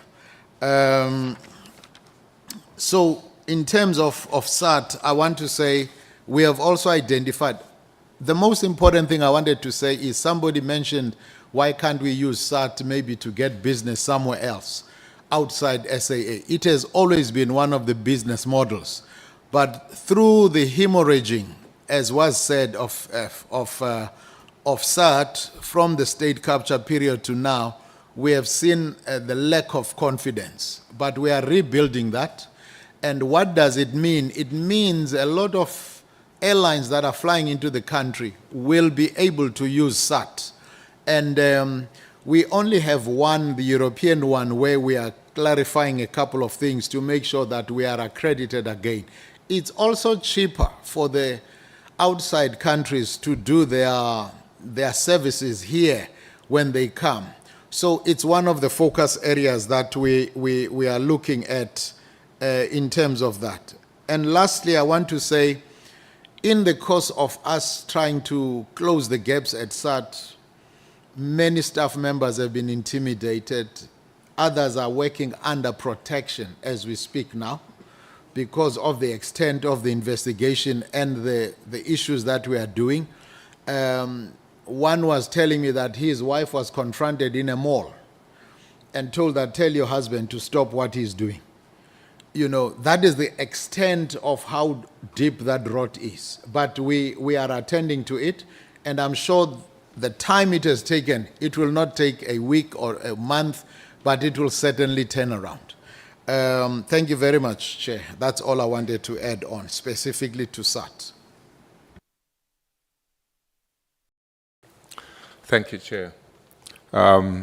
Just to add to some of the items that were mentioned by the Chair of the Board, I want to start off by talking about, how we remodeling the business through this current crisis. She mentioned some critical things that we are doing through the balance sheet, working on the working capital. So we're currently working with the creditors we're working with the debtors, we're looking at the profit model of the company through things like revenue growth management. We are also looking at the entire cost base, and I think in line with what the chair of SAT is talking about, we are turning over every rock to ensure that we expose all areas of waste and potential inefficiencies in the business to drive productivity.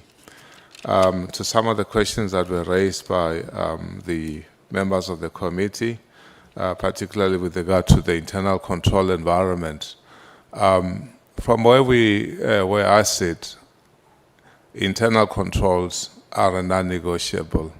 And there are multiple layers through which we are going to control. We are going to make sure that those controls are in place. The first one is management, people doing their jobs and being held accountable for that. We got additional layers of management in the of controls in the organization, the group risk and compliance function, the group internal audit function. And then lastly, we will rely on AGSA where we are not, through their reports, to do further work. Allied with this work on the internal audit, just to perhaps reinforce that we do have a group internal audit executive. She was appointed in August last year, and we're already starting to see the benefits of her efforts and her work currently underway. So that is already in place. And the work, that function is insourced to the members as part of the answer that was we were looking for. The other question was around the subsidiaries. As the board chair has said, a key element of the subsidiaries is to go and hunt for business outside of the group. There is a huge dependence by both subsidiaries to the degree of about 70% of their business on the group. To the members, just to highlight, when the company went into business rescue and during the time of COVID, most of the business of the airline stopped, and companies like Airchefs, they lost their key core customers. They are now in the process of doing market development efforts to get them with varying degrees of success. The other item is what are the plans for fleet expansion? Those, I think, are future related. Suffice it to say that it is still the posture of this executive and the board not only to stabilize the organization in the immediate term, but then to put in place mechanisms and strategies to grow SAA and to sustain it for years to come. So our strategies, our current revised corporate plan is going to talk to that. Thank you, Chair.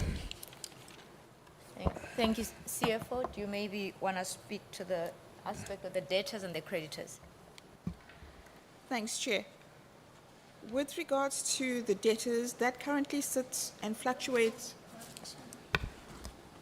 Thanks, Chair. With regards to the debtors, that usually tends to fluctuate between 1.5 billion to 1.7 billion, which excludes maintenance reserves and prepayment deposits. So at this point in time, we are actively engaged with regards to streamlining the actual repayment and collection terms in terms of the debtors in order to improve our working capital management from a group perspective as well. In terms of the creditors, that is currently fluctuating between 800 to 900 million. Again, also in terms of the payments, we're also currently looking at negotiating with the various suppliers as well, such that we can actually enhance and optimize our working capital as well from that perspective. From a group perspective, due to the actual funding requirements, but also in terms of the funds that are required in order to stabilize the organization as well, we have embarked on various initiatives within the group such that the subsidiaries together with the group work in conjunction with one another in order to enable us to optimize across all of the various debtors, creditors, and in terms of the inventory as well. So from that perspective, we are currently focusing in terms of streamlining various aspects in which we can then optimize and ensure that all our inventory management is at its most maximum. From the perspective of internal audit as well, we have internally embarked on various programs once the CAE was appointed towards the latter end of last year. And with regards to these particular aspects, we have currently focused on various items which specifically address the SEM policy, irregular expenditure, such that we can actually concentrate on enhancing our internal control environment, but also from a policy perspective, ensuring that where there are gaps, we do close those particular gaps as well. Thank you. Thank you. I think there's just two aspects that I would want to cover. One is the question that was raised on record keeping, the manual record keeping systems that we currently have. I think we are behind the curve in terms of digitization. And one of the things that the board has done, that we have started a new committee that is focusing on operational standards and digitization in terms of ICT. And that is to ensure that we are able to automate. And there's a focus, I think, in the engagement here today. Members have highlighted the aspects of updating members timeously of changes. That also talks to the back end of our systems as well and capabilities. So there is focus in ensuring that we automate and we also get up to standard with our digital capabilities. The last question that I think Honorable Vilakazi had raised with regard to repatriation. The key challenge there with the countries that we've mentioned, 1.1 billion that is stuck out there, is the aspect of foreign exchange reserves in those countries. We know what happened to Malawi when they had the restrictions and there's SAA money stuck in there. But what are we, your key question is, number one, what's causing it and what are we doing about it? What we're doing about it, we can certainly say that we have written to the Ministry of Finance in Zimbabwe, because that's where the significant portion of the 1.1 billion is. And I can say that there has been progress. Recently, we've been updated, a portion of it has been paid. It's not a significant portion, but we are going to continue putting pressures in making sure that these funds do get here because they play a key role in terms of our working capital. The last question that I think was not responded to was the one that Honorable Malimecha raised in terms of the targets that were missed. What are we doing about it?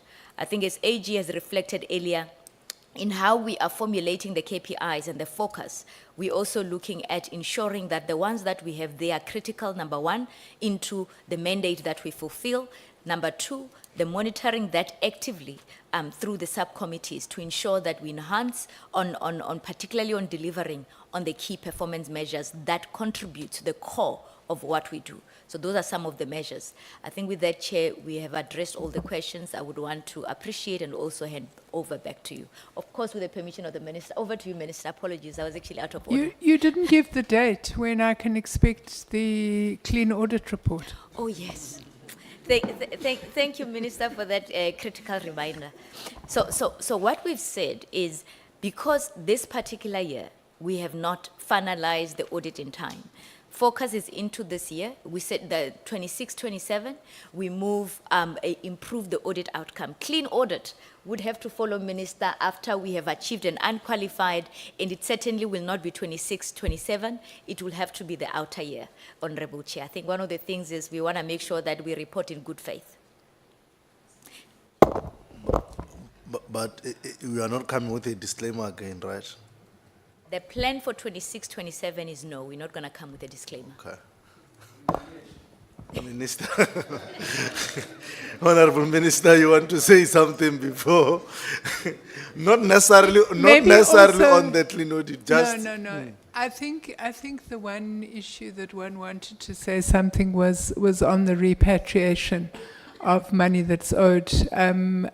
We have also, not only have I written to my counterpart, but we've also escalated this matter to the Department of International Relations. So I think that, I suppose that this, that airline is like us. These are not good times for airlines.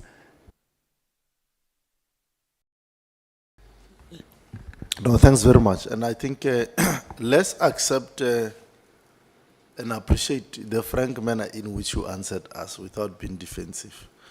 Laying facts bare on what we are dealing with and what we are faced with. That is very helpful because we don't want to wake up with the news that we are grounded and we have not seen it coming. And I think for sure you have heard, Honorable Vlagas. Chair, I had posed some questions to the AG staff, to the AG team. I'm happy to have the responses in writing if we are under pressure of time. But I'd Yeah, like we're it under noted, pressure of time, please. but before you leave, we may have just to cross-check with them. You may not repeat the question. Before you leave, me and you can have a sideline discussion with them to verify those questions so that they can answer them properly, so that they capture them. Is that Thank fine? you. Thank you, Chair. Sure. No, thanks very much. I was saying we really appreciate the manner in which you answered us. We understand that in terms of this industry and the space you are in, it is not an easy space.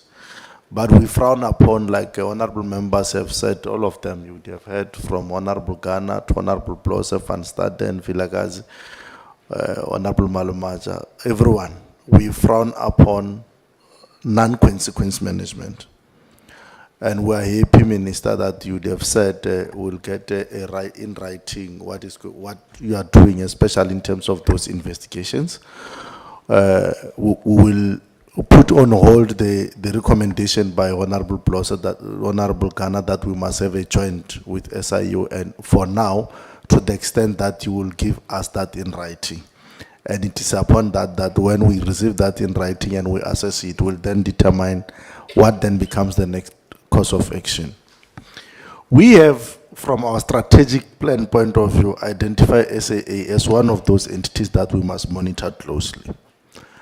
Now, what we will do in relation to the report you have given us, we know you are not supposed to submit to us a corporate plan or your corporate plan because of the dangers that exist, the risks that exist thereof. We'll explore a possibility of just you taking us through what is your turnaround plan without us coming to discuss the 2025-2026. We may need to have an opportunity for you to come and brief these colleagues without being limited to the financial year. What are your plans about this entity? So that as you do your corporate plans and when we come and assess you as we move forward, we know on what basis are we actually assessing you and what are those agreements that would have, commitments we would have made to the people of South Africa through us that we are going to do to turn things around. So that we move from almost the same wavelength. Almost similar to what we did on the 26th of February in line with that picture that we have shown there the other time. At least when we left there, we are clear in our head, Honorable Minister, of what is going to happen in as far as this entity is concerned. We will do that. Before we come, we invite you to come and take us on 25-26. We'll try to find within our schedule that particular space so that you workshop us on what you are doing, how you turn around, what is the process in those consequence management, and we'll use that particular platform to interrogate that report that would have returned to us. In terms of the consequence management and SIU, so that we clear the bill and we move with a clean sheet as we go forward. Now, we want to once again appreciate the fact that you came, you provided us information, and we strongly believe that you have it in yourself, Minister, in the team, to turn this entity around. If certain things that the AG has raised with you are to be done, despite the fluctuation of the challenges in the industry, you have the necessary capacity to turn it around, and we strongly believe in the new board that they have the capacity to carry things forward, to hold the steam up, and then fight for this entity to survive. This entity is our pride, is our flag carrier, it is everything for us. When you save it, you are saving the pride of South African people, and you are really making a very valuable intervention in the aviation space, not just in the country, but in the continent. Now, we have exhausted our engagements. But a parting shot, because we may never have this subject again, is to, through you, Honorable Minister, to extend on behalf of the people of South Africa and on behalf of this Parliament, our appreciation to Prof. Lamola for the contribution he has made in the, is it 4 years, to this entity, taking us from a business rescue until where he actually handed over the rein, under the condition that he handed over the rein that we may not know, but to the extent of the contribution he has made in saving this entity. You remember there was a talk at some stage for this entity to be sold with 4 rand and so forth. But we are here, the entity is alive, where you are able to come before us and account for the do's and don'ts, the omissions and commissions. To that, we remain indebted to him and extend on our behalf our sincere appreciation to his contribution as a true patriot and as a true South African. And we hope as you move forward, those who are taking in, you are acting, my chief, carry the flag together with the governance structure, support the ministry, make South Africa work, make this entity work. Thanks very much. We are done for today. Thank you, Chair.